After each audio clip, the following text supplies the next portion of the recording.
ನಿಮ್ಮ ಮುಖದಲ್ಲಿ ಒಂದು ಸಣ್ಣ ಬೇಸರ ಕಾಣಿಸ್ತಾ ಇದೆ. ಕರ್ನಾಟಕದ ಸಂತೃಪ್ತ ರಾಜಕಾರಣಿ ಮತ್ತು ಕರ್ನಾಟಕದ ಯಶಸ್ವಿ ರಾಜಕಾರಣಿ, ಇವತ್ತು ಕರ್ನಾಟಕದಲ್ಲಿ ಬದುಕಿರುವಂಥ ಯಾವುದೇ ರಾಜಕಾರಣಿಗಿಂತ ಯಶಸ್ವಿ ರಾಜಕಾರಣಿ ನಾನು. ಇಡೀ ದೇಶದಲ್ಲಿ ಅತಿ ಕೆಟ್ಟ ಚುನಾವಣಾ ರಾಜಕಾರಣ ನಡೀತಿರುವಂಥ ರಾಜ್ಯಗಳಲ್ಲಿ ಕರ್ನಾಟಕ ಮೊದಲ 1 ಅಥವಾ 2 ಸ್ಥಾನದಲ್ಲಿ. KRS ಪಾರ್ಟಿ ಚುನಾವಣಾ ತಂತ್ರಗಾರಿಕೆಯನ್ನ ಮಾಡುವಲ್ಲಿ ಕಂಪ್ಲೀಟ್ ಆಗಿ ಸೋತಿದೆ. ಏನು ಚುನಾವಣಾ ತಂತ್ರಗಾರಿಕೆ? ಏನು ಈ ತರಕ್ಕೆ ಮೋಸ ಮಾಡೋದು, ಹಲ್ಕಾ ಕೆಲಸ ಮಾಡೋದು ತಂತ್ರಗಾರಿಕೆನಾ? ಕಾವೇರಿ, ಮಹದಾಯಿ, ಆಮೇಲೆ ಮೇಕೆದಾಟು, ಈ ತರದ ನದಿ ವಿಷಯಗಳಿಗೆ ಸಂಬಂಧಪಟ್ಟ ಹಾಗೆ ಧ್ವನಿನೇ ಎತ್ತೋದಿಲ್ಲ. ನಾವೇನು ಅಂದ್ರೆ ಕಲ್ಲು ಹೊಡೆದಿಲ್ಲ. ಚಳುವಳಿಯಿಂದ ಬಂದಂಥ ಪಕ್ಷಗಳೆಲ್ಲವೂ ಕೂಡ ಚುನಾವಣಾ ರಾಜಕಾರಣಕ್ಕೆ ಬಂದ ಬಳಿಕ ಜನರು ಅವರನ್ನ ನಂಬಿದ್ರು. ಅಪ್ಪನ ಸಹಿಯನ್ನ ಮಗ ಮಾಡಿ ಅಪ್ಪನ ಜೈಲು ಕಳಿಸಿದಂತ ಮಗ ಇವತ್ತು ಬಿಜೆಪಿ ಪ್ರೆಸಿಡೆಂಟ್ ಆಗಿರೋದು. RTI ಕಾರ್ಯಕರ್ತರು, ಪತ್ರಕರ್ತರು ಮಾಡುವಂತ ಕೆಲಸವನ್ನ ಒಂದು ಚುನಾವಣಾ ರಾಜಕೀಯಕ್ಕೆ ಬಂದಂತ ಪತ್ರಕರ್ತರ ಕೆಲಸ ಅಲ್ಲವೇ ಅಲ್ಲ, ಸಾಕ ಅಂತ. ಪತ್ರಕರ್ತರ ಕೆಲಸವೇ ಅಲ್ಲ. ಕರ್ನಾಟಕದಲ್ಲಿ ಇಷ್ಟೊತ್ತಿಗೆ 16 ಜನ ಬಿಜೆಪಿ MLAಗಳು ಜೈಲಲ್ಲಿ ಇರಬೇಕಾಗಿತ್ತು. ಸಿದ್ದರಾಮಯ್ಯ, DK ಶಿವಕುಮಾರ್ ಇವರು ಕಾಪಾಡ್ಕೊಂಡು ಬಂದಿರೋದು. ಈ ಕಳ್ಳ, ಇನ್ನೊಬ್ಬ ಸುಳ್ಳ, ಅವರಿಬ್ಬರ ನಡುವೆ ನೀವು ಆಯ್ಕೆ ಕಾಣಿಸ್ತಾ ಇಲ್ಲ ಜನ. ಹೌದು, ಇವತ್ತು MLA ಆಗ್ತಿರೋ ಪೋಖ್ರಿ, ಪುಂಡ್ರು, ಬದ್ಮಾಶ್ಗಳು ಇವತ್ತು ನಮ್ಮ MLAಗಳು ಆಗ್ತಾ ಇದ್ದಾರೆ. ಇಡೀ ದೇಶದಾದ್ಯಂತ ಬಹಳ ದೊಡ್ಡ ಚರ್ಚೆಯಲ್ಲಿರೋದು ರಾಮ ಮಂದಿರದ ದೇಣಿಗೆ ಕಳ್ಳತನದ ವಿಷಯ. ಅದ್ರ ಬಗ್ಗೆ ನಿಮ್ಮ ಧ್ವನಿಯೇ ಕಾಣಿಸ್ತಾ ಇಲ್ಲ, ಕೇಳಿಸ್ತಾನೆ ಇಲ್ಲ. ನೀವು ಸ್ವಲ್ಪ ಬಿಜೆಪಿ ಪರ, ಕಾಂಗ್ರೆಸ್ ವಿರುದ್ಧ ಅಂತ ಅನ್ಸಲ್ವ ಜನರಿಗೆ? ಅಂತ ಅನ್ಸಲ್ವಾ ಅಂತ ಅಲ್ಲ, ತಮಾಷೆ ಅಲ್ಲ ಇದು. ಕಾವುಂಗ ಖಾನೆ ತುಂಗ ಯಾರು ಬಹಳ ದೊಡ್ಡ ಮನುಷ್ಯ ಹೇಳಿರುವಂಥ ಮಾತು. ಹಾಗಾಗಿ ಬಿಜೆಪಿ ಭಾರತದ ಅತ್ಯಂತ ಪ್ರಾಮಾಣಿಕವಾದಂಥ ಪಕ್ಷ. ನಮಸ್ಕಾರ, ಸುಮನ್ ಟಿವಿ ಕನ್ನಡಕ್ಕೆ ಸ್ವಾಗತ. ನಾನು ಶ್ರೀರಾಜ್ ಹುಕ್ವಾಡಿ. ನಮ್ಮ ಜೊತೆಗೆ ಇವತ್ತು KRS ಪಾರ್ಟಿಯ ಗೌರವಾಧ್ಯಕ್ಷರಾಗಿರುವಂತಹ ರವಿಕೃಷ್ಣ ರೆಡ್ಡಿ ಇದ್ದಾರೆ. ಮಾತನಾಡಿಸ್ತಾ ಹೋಗ್ತೀನಿ. ಸರ್, ಕಾರ್ಯಕ್ರಮಕ್ಕೆ ಸ್ವಾಗತ. ನಮಸ್ಕಾರ, ಥ್ಯಾಂಕ್ ಯು. ಹೇಗಿದ್ದೀರಿ? ಚೆನ್ನಾಗಿದೆ, ನೀವು ಹೇಗಿದ್ದೀರಾ? ಚೆನ್ನಾಗಿದ್ದೀನಿ, ಥ್ಯಾಂಕ್ ಯು. ನಿಮ್ಮ ಮುಖದಲ್ಲಿ ಒಂದು ಸಣ್ಣ ಬೇಸರ ಕಾಣಿಸ್ತಾ ಇದೆ. ತಾವು ಮತ್ತು ತಮ್ಮ ಪಕ್ಷ ಅಂದ್ಕೊಂಡಿರೋದು ಅಷ್ಟು ಪರಿಣಾಮಕಾರಿಯಾಗಿ ಆಗ್ತಾ ಇಲ್ಲ ಅನ್ನೋದು ಅದರ ಸೂಚನೆನಾ? ಹೌದಾ? ನನಗೆ ನಂಗೆ ಅನ್ನಿಸ್ತಾ ಇಲ್ವೇ? ನಾನು ಈಗ ಚೆನ್ನಾಗೇ ಬಂದಿದ್ದೀನಿ. ಬೇಸರ ಯಾವ ಕಾರಣಕ್ಕಾಗಿ ನನಗೆ ಮುಖದಲ್ಲಿ ಬೇಸರ ಕಾಣಿಸುತ್ತೆ ಅನ್ನೋದು ಗೊತ್ತಿಲ್ಲ. ಮುಖದಲ್ಲಿ ಆಲಸ್ಯ ಕಾಣಿಸ್ಬಹುದು, ಬೇರೆ ಥರದ ಅಸಹನೆ ಕಾಣಿಸ್ಬಹುದು. ಹಾಗಾಗಿ ಏನೋ ನನಗೇನೋ ಹಂಗೆ ಅನ್ನಿಸ್ತಾ ಇಲ್ಲ. ನಾವು ಸಾಕಷ್ಟು ಇವತ್ತು ಕರ್ನಾಟಕ ರಾಷ್ಟ್ರ ಸಮಿತಿ ಪಕ್ಷ ಪ್ರಶ್ನೆ ಕೇಳೋದಕ್ಕೆ ಸಾಕಷ್ಟು ಪರಿಣಾಮ ಬೀರ್ತೀವಿ ಸಮಾಜದ ಮೇಲೆ. ನಮಗೆ ಚುನಾವಣೆಗಳಲ್ಲಿ ನಿಂತಾಗ ಅದು ಮತವಾಗಿ ಪರಿವರ್ತನೆ ಆಗದೇ ಇರಬಹುದು ಇಲ್ಲಿ ತನಕ. ಆದರೆ ಇವತ್ತು ಕರ್ನಾಟಕ ರಾಷ್ಟ್ರ ಸಮಿತಿ ಪಕ್ಷ ಕರ್ನಾಟಕದ ಒಂದು ದೊಡ್ಡ ಶಕ್ತಿ ಇರುವಂತಹ ಒಂದು ರಾಜಕೀಯ ಪಕ್ಷ. JCB ಅಂತ ನಾವೇನು ಹೇಳ್ತೀವಿ, ಜೇಗೆ ನೆಲ ಬಗೀತಾವೋ ಯಂತ್ರಗಳು, ಅದೇ ಥರಕ್ಕೆ ಜನರ ಬದುಕನ್ನು ಬಗೀತಿರುವಂಥ JDS, ಕಾಂಗ್ರೆಸ್ಸು, BJP, JCB ಪಕ್ಷಗಳ ಬಿಟ್ಟರೆ ಇವತ್ತು ಕರ್ನಾಟಕದಲ್ಲಿ ಅತ್ಯಂತ ರಾಜ್ಯಾದ್ಯಂತ ಪರಿಣಾಮಕಾರಿಯಾಗಿ, ಸಶಕ್ತವಾಗಿ, ಕನ್ಸ್ಟ್ರಕ್ಟಿವ್ ಪ್ರೋಗ್ರಾಮ್ಸ್ ಜೊತೆಗೆ ರಾಜಕೀಯ ಹೋರಾಟಗಳನ್ನು ಮಾಡ್ತಾ ಇರುವಂತಹ ಏಕೈಕ ಪಕ್ಷ ಅಂದರೆ ಕರ್ನಾಟಕ ರಾಷ್ಟ್ರ ಸಮಿತಿ ಪಕ್ಷ. ಸೊ ಹಾಗಾಗಿ ಕಳೆದ 7 ವರ್ಷಗಳಾಯಿತು. ಈಗ ಈ ಆಗಸ್ಟ್ 10ಕ್ಕೆ ನಮ್ಮದು 7ನೇ ಸಂಸ್ಥಾಪನಾ ದಿನಾಚರಣೆ. 7 ವರ್ಷಗಳಲ್ಲಿ ನಾವು ನಿರಂತರವಾಗಿ ಕೆಲಸ ಮಾಡ್ತಾ ಬಂದಿದ್ದೀವಿ. ಕರ್ನಾಟಕದಲ್ಲಿ ಯಾವ ರಾಜಕೀಯ ಪಕ್ಷವು, ಪ್ರಾದೇಶಿಕ ಪಕ್ಷವು ಇಷ್ಟು ಸುದೀರ್ಘವಾಗಿ ತನ್ನ ಇದನ್ನ ಏನು ಕೆಲಸಗಳನ್ನ ಮಾಡಿಕೊಂಡು ಪ್ರಸ್ತುತವಾಗಿ ಉಳಿದಿದ್ದೇ ಇಲ್ಲ.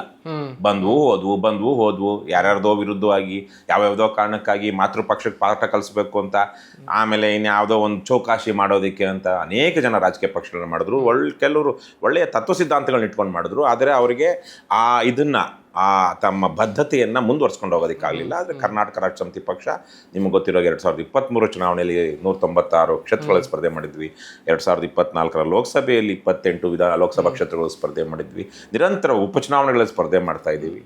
ಹಾಗಾಗಿ ಆಮೇಲೆ ಅದೆಲ್ಲದಕ್ಕಿಂತ ಚುನಾವಣೆಗಳಿಗಿಂತ ಹೊರತಾಗಿ ಇವತ್ತು ಕರ್ನಾಟಕ ರಾಷ್ಟ್ರ ಸಮಿತಿ ಪಕ್ಷ ಟಿ ಶರ್ಟು ಯಾವ್ದಾದ್ರು ಹಾಕ್ಕೊಂಡು ಹೋಗ್ತಾ ಇದ್ರೆ ಅಲ್ಲೆಲ್ಲರೂ ಸರ್ಕಾರಿ ಅಧಿಕಾರಿಗಳಿದ್ರೆ ಅವರೊಂದು ನಿಮಿಷ ಹಿಂದೆ ತಿರುಗಿ ನೋಡ್ತಾರೆ, ನಮ್ಮನ್ನೇನಾದ್ರು ಗಮನಿಸ್ತಾ ಇದ್ದಾರಾ ಇವರು, ನಮ್ಮನ್ನೇನಾದ್ರು ಹಿಡಿಯೋದಿಕ್ಕೆ ಬಂದಿದ್ದಾರೆ ಅಂತ. ಈ ಟಿ ಶರ್ಟ್ ಹಾಕೊಂಡಿರೋರು ಯಾರು ತಾಲೂಕು ಆಫೀಸ್ ಹತ್ರನೋ, ಸಬ್ ರಿಜಿಸ್ಟರ್ ಆಫೀಸ್ ಹತ್ರನೋ, ಪುರಸಭೆ ಹತ್ರನೋ, ಯಾವ್ದಾದ್ರು ರಾಜ್ಯದಲ್ಲಿ ಎಲ್ಲೇ ಆಗಲಿ ಹೋಗಿ ನಿಂತ್ಕೊಂಡ್ರೆ ಸಾಕು. ಆಚೆ ಒಳಗಡೆ ಇರೋರು, ಆ ವ್ಯಕ್ತಿ ಅಲ್ಲಿಂದ ಹೋಗೋ ತನಕ ಒಳಗಡೆ ಇರೋರು ಸ್ವಲ್ಪ ಭಯ, ದಕ್ಷತೆ ಇಟ್ಕೊಂಡು ಭಯದಲ್ಲಿ ಕೆಲಸ ನಿರ್ವಹಿಸ್ತಾರೆ. ಯಾಕಂದ್ರೆ ಯಾರಿಗಾದ್ರು ಲಂಚ ಕೇಳಿದ್ರೆ ಅವ್ರೇನಾದ್ರು ಬಂದು ಇವ್ರಿಗೆ ಹೇಳಿದಾರೇನೋ, ನಾವು ಯಾರಿಗೋ ಕೆಲಸ ಪದೇ ಸತಾಯಿಸ್ತಾ ಇದ್ದೆ, ನಾನು ಕಾಟ ಕೊಡ್ತಾ ಇದ್ದೆ, ಅವ್ರು ಕೆಲಸ ಮಾಡ್ಕೊಡ್ತೀರಾ, ಅವ್ರೇನಾದ್ರು ಇವ್ರಿಗೆ ಹೇಳಿದಾರೇನೋ, ಅದಕ್ಕಾಗಿ ಇವ್ರು ಬಂದಿದ್ದಾರೇನೋ ಅನ್ನುವಂಥ ಭಯ ಪ್ರತಿಯೊಬ್ಬ ಸರ್ಕಾರಿ ಅಧಿಕಾರಿಗೂ ಬಂದಿದೆ.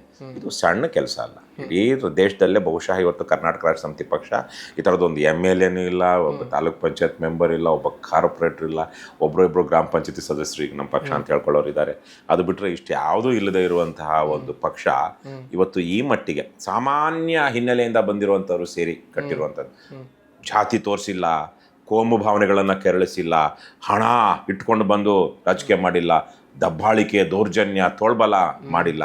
ಕೇವಲ ನಮ್ಮ ದೇಶದ ಸಂವಿಧಾನದ ಆಧಾರದಲ್ಲಿ ಪ್ರಜಾಪ್ರಭುತ್ವ ಮೌಲ್ಯಗಳನ್ನ ಇಟ್ಕೊಂಡು, ಸಾಮಾಜಿಕ ನ್ಯಾಯ ಇಂತಹ ವಿಚಾರಗಳನ್ನ ಇಟ್ಕೊಂಡು ನೈಜ ಪ್ರಜಾಪ್ರಭುತ್ವದ ಏನು ಆಶಯಗಳಿದೆ ಅದನ್ನು ಈಡೇರಿಸೋದಕ್ಕೆ ಇವತ್ತು ಕರ್ನಾಟಕ ರಾಷ್ಟ್ರ ಸಮಿತಿ ಪಕ್ಷ ಬದ್ಧತೆಯಿಂದ ಕೆಲಸ ಮಾಡ್ತಾ ಇದೆ. ಸೊ ನನಗೆ ಸ್ವಲ್ಪ ಆಲಸ್ಯ ಅದು ಇದು ಆಗಿರ್ಬೋದು. ನೀವು ಮುಖದಲ್ಲಿ ಬೇಸರ ಅನ್ನೋದಕ್ಕಿಂತ ಬಹುಶಃ ಆಲಸ್ಯ, ದಣಿವು ಕಾಣಿಸ್ತಿರ್ಬೋದು. ಯಾಕಂದರೆ ಮೊನ್ನೆ ಇಡೀ ದಿವಸ ನಮ್ಮ ಆನೇಕಲ್ ತಾಲೂಕಿನ ರೈತರ ಜೊತೆ ಮಾತಾಡೋದಕ್ಕೆ ಹೋಗಿದ್ದೆ. ಮೊನ್ನೆ ಬೇತಮಂಗಲಕ್ಕೆ ಹೋಗಿದ್ದೆ. ಪ್ರತಿ ದಿವಸ ನಂದು ಪ್ರವಾಸ, ಪ್ರತಿ ತಿಂಗಳು ಏನಿಲ್ಲ ಅಂದ್ರೂ 5,000 ಕಿಲೋಮೀಟರ್ ಮೇಲೆ ನಾನು ಪ್ರವಾಸ ಮಾಡ್ತೀನಿ. ಕಳೆದ ವಾರ 4-5 ದಿವಸಗಳಿಂದ ಅನಿಸುತ್ತೆ ಕೊಪ್ಪಳದಲ್ಲಿದ್ದೆ, ಅಲ್ಲಿನ ಹೋರಾಟದಲ್ಲಿ. ಹೀಗೆ ಏನು ಬೇಸರ ಇಲ್ಲ. ನಾನು ಕರ್ನಾಟಕದ ಸಂತೃಪ್ತ ರಾಜಕಾರಣಿ ಮತ್ತು ಕರ್ನಾಟಕದ ಯಶಸ್ವಿ ರಾಜಕಾರಣಿ. ಇವತ್ತು ಕರ್ನಾಟಕದಲ್ಲಿ ಬದುಕಿರುವಂಥ ಯಾವುದೇ ರಾಜಕಾರಣಿಗಿಂತ ಯಶಸ್ವಿ ರಾಜಕಾರಣಿ ನಾನು. ಈಗ ಅವರು ಯಾರೇ ಇರಬಹುದು, ಹೆಸರು ಯಾರು ತಗೊಳ್ಳಿ ನೀವು, ಅವರು ಬಹಳ ಜನರನ್ನ ಸಕಾರಾತ್ಮಕವಾಗಿ ಪ್ರಭಾವಿಸಿಲ್ಲ, ಅವರನ್ನ ಸ್ಫೂರ್ತಿಯಾಗಿ, ಒಳ್ಳೆಯ ವಿಚಾರಕ್ಕೆ ಸ್ಫೂರ್ತಿಯಾಗಿ ತೆಗೆದುಕೊಂಡಿಲ್ಲ. ಆದರೆ ಇವತ್ತು ರವಿಕೃಷ್ಣಾರೆಡ್ಡಿಯನ್ನ ರಾಜ್ಯದ ಸಾವಿರಾರು ಜನ, ಲಕ್ಷಾಂತರ ಜನ ಒಂದು ಸ್ಫೂರ್ತಿಯಾಗಿ ತೆಗೆದುಕೊಂಡಿದ್ದಾರೆ. ಇದು ರಾಜಕಾರಣ ಅಂತ ಹೇಳ್ತಾ ಇದ್ದಾರೆ. ನನ್ನನ್ನು ಒಂದು ಮಾದರಿಯಾಗಿ ಗಮನಿಸಿದ್ದಾರೆ. ಸರ್, ಈಗ ನೀವೇ ಅದನ್ನು ಉಲ್ಲೇಖಿಸ್ತೀರಿ, JCB ಪಾರ್ಟಿ ಅಂತಂದ್ರಿ. ರಾಷ್ಟ್ರೀಯ ಪಕ್ಷಗಳಾದಂತಹ ಕಾಂಗ್ರೆಸ್ ಮತ್ತು BJP ಜೊತೆಗೆ JDS ಕೂಡ ಅವ್ರ ಜೊತೆಗೆ ಸೇರ್ಕೊಂಡಿದ್ದಾರೆ, BJP ಜೊತೆಗೆ ಸೇರ್ಕೊಂಡಿದ್ದಾರೆ. ಅವರು ರಾಜ್ಯದ ಹಿತಾಸಕ್ತಿಗಳನ್ನು ಬಲಿ ಕೊಡ್ತಾ ಇರುವಂತಹ ಸಂದರ್ಭದಲ್ಲಿ KRS ಮತ್ತು ಕೃಷ್ಣ ರೆಡ್ಡಿ ಅವರು ಕೂಡ ಒಂದು ಪರ್ಯಾಯವಾಗಿ ಕಾಣಿಸ್ಕೊಳ್ತಾ ಇಲ್ಲಲ್ಲ ಕರ್ನಾಟಕದ ರಾಜ್ಯದಲ್ಲಿ ಜನರಿಗೆ. ಅದಕ್ಕೆ ಕಾರಣ ಒಂದು, ನಮ್ಮ ನೀತಿಗೆಟ್ಟ ಮಾಧ್ಯಮಗಳು, sold out media, paid media, ಮಾರಿಕೊಂಡವರು ಅಂತ ಏನು ಇತ್ತೀಚೆಗೆ ಒಬ್ರು ನಟರು ಅಂದರು, ಆ ತರಹದ ಮಾರಿಕೊಂಡ ಮಾಧ್ಯಮಗಳು ಒಂದು ಕಾರಣ. ಇನ್ನೊಂದು, ನಮ್ಮ ರಾಜ್ಯದಲ್ಲಿ ಬಂದ ಹಿಂದೆ ಅನೇಕ ಪ್ರಾದೇಶಿಕ ಪಕ್ಷಗಳು ಈ ಥರದ್ದು ಹುಟ್ಕೊಂಡು, ಆದರೆ ಅವು ಯಶಸ್ವಿ ಆಗಲಿಲ್ಲ, ಮತ್ತೆ ಯಾವುದೋ ರಾಜಿ ಮಾಡಿಕೊಂಡು ಅಥವಾ ಅವು ಸೋಲ್ಡ್ ಔಟ್ ಆದವು. ಹಾಗಾಗಿ ನಮ್ಮ ರಾಜ್ಯದಲ್ಲಿ ಈ ಥರದೊಂದು ಪ್ರಯತ್ನಕ್ಕೆ ಜನ ಬೆಂಬಲಿಸುವಂತಹ ಮನಸ್ಥಿತಿ ಇಲ್ಲ, ಇಷ್ಟು ದಿವಸ ಇರಲಿಲ್ಲ. ಯಾಕಂದರೆ ನೋಡಿಲ್ವಾ, ಅವ್ರು ಬಂದರು, ಇವ್ರು ಬಂದರು, ಅವರು ಅದೇ ಮಾಡಿದ್ರು, ಇವರು ಇದೇ ಮಾಡಿದ್ರು. ನಮ್ಮ ರಾಜ್ಯದಲ್ಲಿ ಕಳೆದ 34 ವರ್ಷಗಳಲ್ಲಿ ಬಹಳ ಸುದೀರ್ಘವಾದ ಕೆಟ್ಟ ಪರಂಪರೆ ಇದೆ. ಅಂದರೆ ಇನ್ ಕೇಸ್ ನೀವೆಲ್ಲಾದ್ರೂ ಚುನಾವಣೆಗಳಲ್ಲಿ ಗೆದ್ದಿದ್ದರೆ ಅವರು ಮಾರಿಕೊಂಡವ್ರಲ್ಲ ಹಾಗಲ್ಲ ನಾನು ಹೇಳ್ತಿರೋದು. ಇಲ್ಲಿ ತನಕ ಬಂದ 40 ವರ್ಷಗಳಲ್ಲಿ ಬಹುತೇಕ ಜನ ಪರ್ಯಾಯ ಪ್ರಾದೇಶಿಕ ಅಂತ ಹೇಳ್ಕೊಂಡು ಬಂದವರು ರಾಜಿ ಆಗಿದ್ದನ್ನ ನೋಡಿ ಜನಕ್ಕೆ ಹೊಸಬರನ್ನ ನಂಬೋದಿಕ್ಕಾಗ್ತಾ ಇಲ್ಲ. ಅದಾದ ಮೇಲೆ ಇಡೀ ದೇಶದಲ್ಲಿ ಅತಿ ಕೆಟ್ಟ ಚುನಾವಣಾ ರಾಜಕಾರಣ ನಡೀತಿರುವಂಥ ರಾಜ್ಯಗಳಲ್ಲಿ ಕರ್ನಾಟಕ ಮೊದಲ 1 ಅಥವಾ 2 ಸ್ಥಾನದಲ್ಲಿದೆ. ಇಲ್ಲಿ ಹಣ ಹಂಚಿದೆ, ಎಂಡ ಕೊಡಿಸ್ದೆ, ಬಿರಿಯಾನಿ ತಿನ್ನಿಸ್ದೆ, ಓಟಿನ ಆಮಿಷಗಳನ್ನು ಒಡ್ಡದೆ ಓಟು ತೆಗೆದುಕೊಳ್ಳುವಂಥ ಸಾಧ್ಯತೆಗಳು ಕಡಿಮೆ ಆಗ್ತಾನೆ ಬರ್ತಾಯಿದೆ. ಬಹುಶಃ ನಮಗಿಂತ ವರ್ಸ್ಟು ಅಂದರೆ ಸ್ವಲ್ಪ ನಮಗಿಂತ ವರ್ಸ್ಟ್ ಯಾರು ಇದ್ದಂಗಿಲ್ಲ. ಮಹಾರಾಷ್ಟ್ರ ತಗೊಳ್ಳಿ, ಆಂಧ್ರ ತಗೊಳ್ಳಿ, ತೆಲಂಗಾಣ ತಗೊಳ್ಳಿ, ಇತ್ತೀಚೆಗೆ ಇದನ್ನು ಯಾವುದು ತಮಿಳುನಾಡು ತಗೊಳ್ಳಿ, ಈ ರಾಜ್ಯಗಳಲ್ಲಿ ಹಣದ ಪ್ರಭಾವ ಜಾಸ್ತಿ, ಅದರ ಜೊತೆಗೆ ಜಾತಿ ಪ್ರಭಾವ ಮತ್ತೆ ಪ್ರಜಾಪ್ರಭುತ್ವ ವಿರೋಧಿಯಾದಂತಹ ವಂಶಾಡಳಿತ. ಇವತ್ತು ಕರ್ನಾಟಕದಲ್ಲಿ ಇರುವಂಥದ್ದೇ ಒಂದು 200 ಕುಟುಂಬಗಳು. ಇದನ್ನ ಇಂಗ್ಲಿಷಲ್ಲಿ ಆಲಿಗಾರ್ಕಿ ಅಂತಾರೆ. ಡೆಮಾಕ್ರಸಿ ಅಲ್ಲ, ಆಲಿಗಾರ್ಕಿ. ಏನು ಆಲಿಗಾರ್ಕಿ? ಒಂದಷ್ಟು ಕುಟುಂಬಗಳು ಅಥವಾ ವ್ಯಕ್ತಿಗಳು ಇಡೀ ರಾಜಕೀಯ ಆಡಳಿತವನ್ನ, ಅಧಿಕಾರವನ್ನ ತಮ್ಮ ಕೈಲಿಟ್ಕೊಂಡ್ರು. ಇವತ್ತು ಯಾವುದೇ MLA ಇರಲಿ, ಅವನು ಆ ಪಕ್ಷಕ್ಕೆ ದುಡಿದಿರುವಂಥ, ಆ ಕ್ಷೇತ್ರದಲ್ಲಿ ಆ ಪಕ್ಷಕ್ಕೆ ದುಡಿದಿರುವಂಥ 2ನೇ ಹಂತದ 3ನೇ ಹಂತದ ನಾಯಕತ್ವವನ್ನು ಬೆಳೆಸ್ತಾ ಅವನಾಗ್ಲಿ ಅವಳಾಗ್ಲಿ. ಅವ್ರಿಗೆ ಯಾಕಂದ್ರೆ ಅವ್ರ ಮನೆಯವರೇ ಬೇಕು. ಅವನ ಹೆಂಡತಿನೋ, ಅವನ ಮಗಳು, ಆ ಅಣ್ಣ ತಮ್ಮಂದ್ರಿಗೂ ಇಲ್ಲ. ಎಷ್ಟೋ ಕಡೆಗಳಲ್ಲಿ ಅಣ್ಣ ಅದೊಂದು ತಮ್ಮನಿಗೆ ಬಿಟ್ಕೊಳ್ತಾ ಇಲ್ಲ. ಹಾಗಾಗಿ ಅಣ್ಣ ತಮ್ಮ ನಿಂತಿರುವಂಥ ಉದಾಹರಣೆಗಳಿದೆ. ಇಲ್ಲಿ ಕುಣಿಗಲ್ನಲ್ಲಿ JDS ಇಂದ ಅಣ್ಣ, BJP ಇಂದ ತಮ್ಮ ನಿಂತು ಫೈಟ್ ಮಾಡಿದ್ದಾರೆ. ಹಾಗಾಗಿ ವಂಶಪಾರಂಪರ್ಯ ರಾಜಕಾರಣ. ಹೀಗಾಗಿ ಏನಾಗ್ತಾ ಇದೆ, ಸಂಪನ್ಮೂಲಗಳು ಕೆಲವೇ ವ್ಯಕ್ತಿಗಳ ಹತ್ರ ಅಥವಾ ಕುಟುಂಬಗಳ ಹತ್ರ ಶೇಖರಣೆ ಆಗ್ತಾ ಇದೆ. ಹಣದ ಪ್ರಭಾವ ದೊಡ್ಡ ವಿಚಾರ ಎಲೆಕ್ಷನ್ನಲ್ಲಿ ಅಂದರೆ ಹಣನೇ. ಹಾಗಾಗಿ ಹಣ ಯಾರ ಹತ್ರ ಇದೆ, ಅದು ಬ್ಲ್ಯಾಕ್ ಮನಿ. ಯಾಕಂದರೆ ಬ್ಲ್ಯಾಕ್ ಇದ್ದವನು ಮಾತ್ರ ಕ್ಯಾಶ್ ಇಟ್ಕೊಂಡಿರ್ತಾನೆ. ಕ್ಯಾಶ್ ಇದ್ದರೆ ಮಾತ್ರ ಚುನಾವಣೆ ಮಾಡೋದಕ್ಕಾಗುತ್ತೆ. ಹೀಗಾಗಿ ಇವೆಲ್ಲದರ ಕಾರಣದಿಂದಾಗಿ ಕರ್ನಾಟಕದಲ್ಲಿ ನೀವು ಅಂದ ಹಾಗೆ ಚುನಾವಣಾ ರಾಜಕಾರಣದಲ್ಲಿ ಪರ್ಯಾಯ ಆಗೋದಕ್ಕೆ ಇಲ್ಲಿ ತನಕ ತೊಂದರೆ ಇತ್ತು. ಅದಕ್ಕಾಗಿ ಇವಾಗ ನಾವು ಸ್ಲೋಗನ್ ಕೊಟ್ಟಿದ್ದೀವಿ, ಬಾಯಲ್ಲಿ ಸೀಟಿ ಕೈಯಲ್ಲಿ ಲಾಟಿ. ಚುನಾವಣಾ ಅಕ್ರಮಗಳನ್ನು ಮಾಡುವಂತಹದ್ದು ಅಪರಾಧ, ಕಾನೂನಿನ ಪ್ರಕಾರ.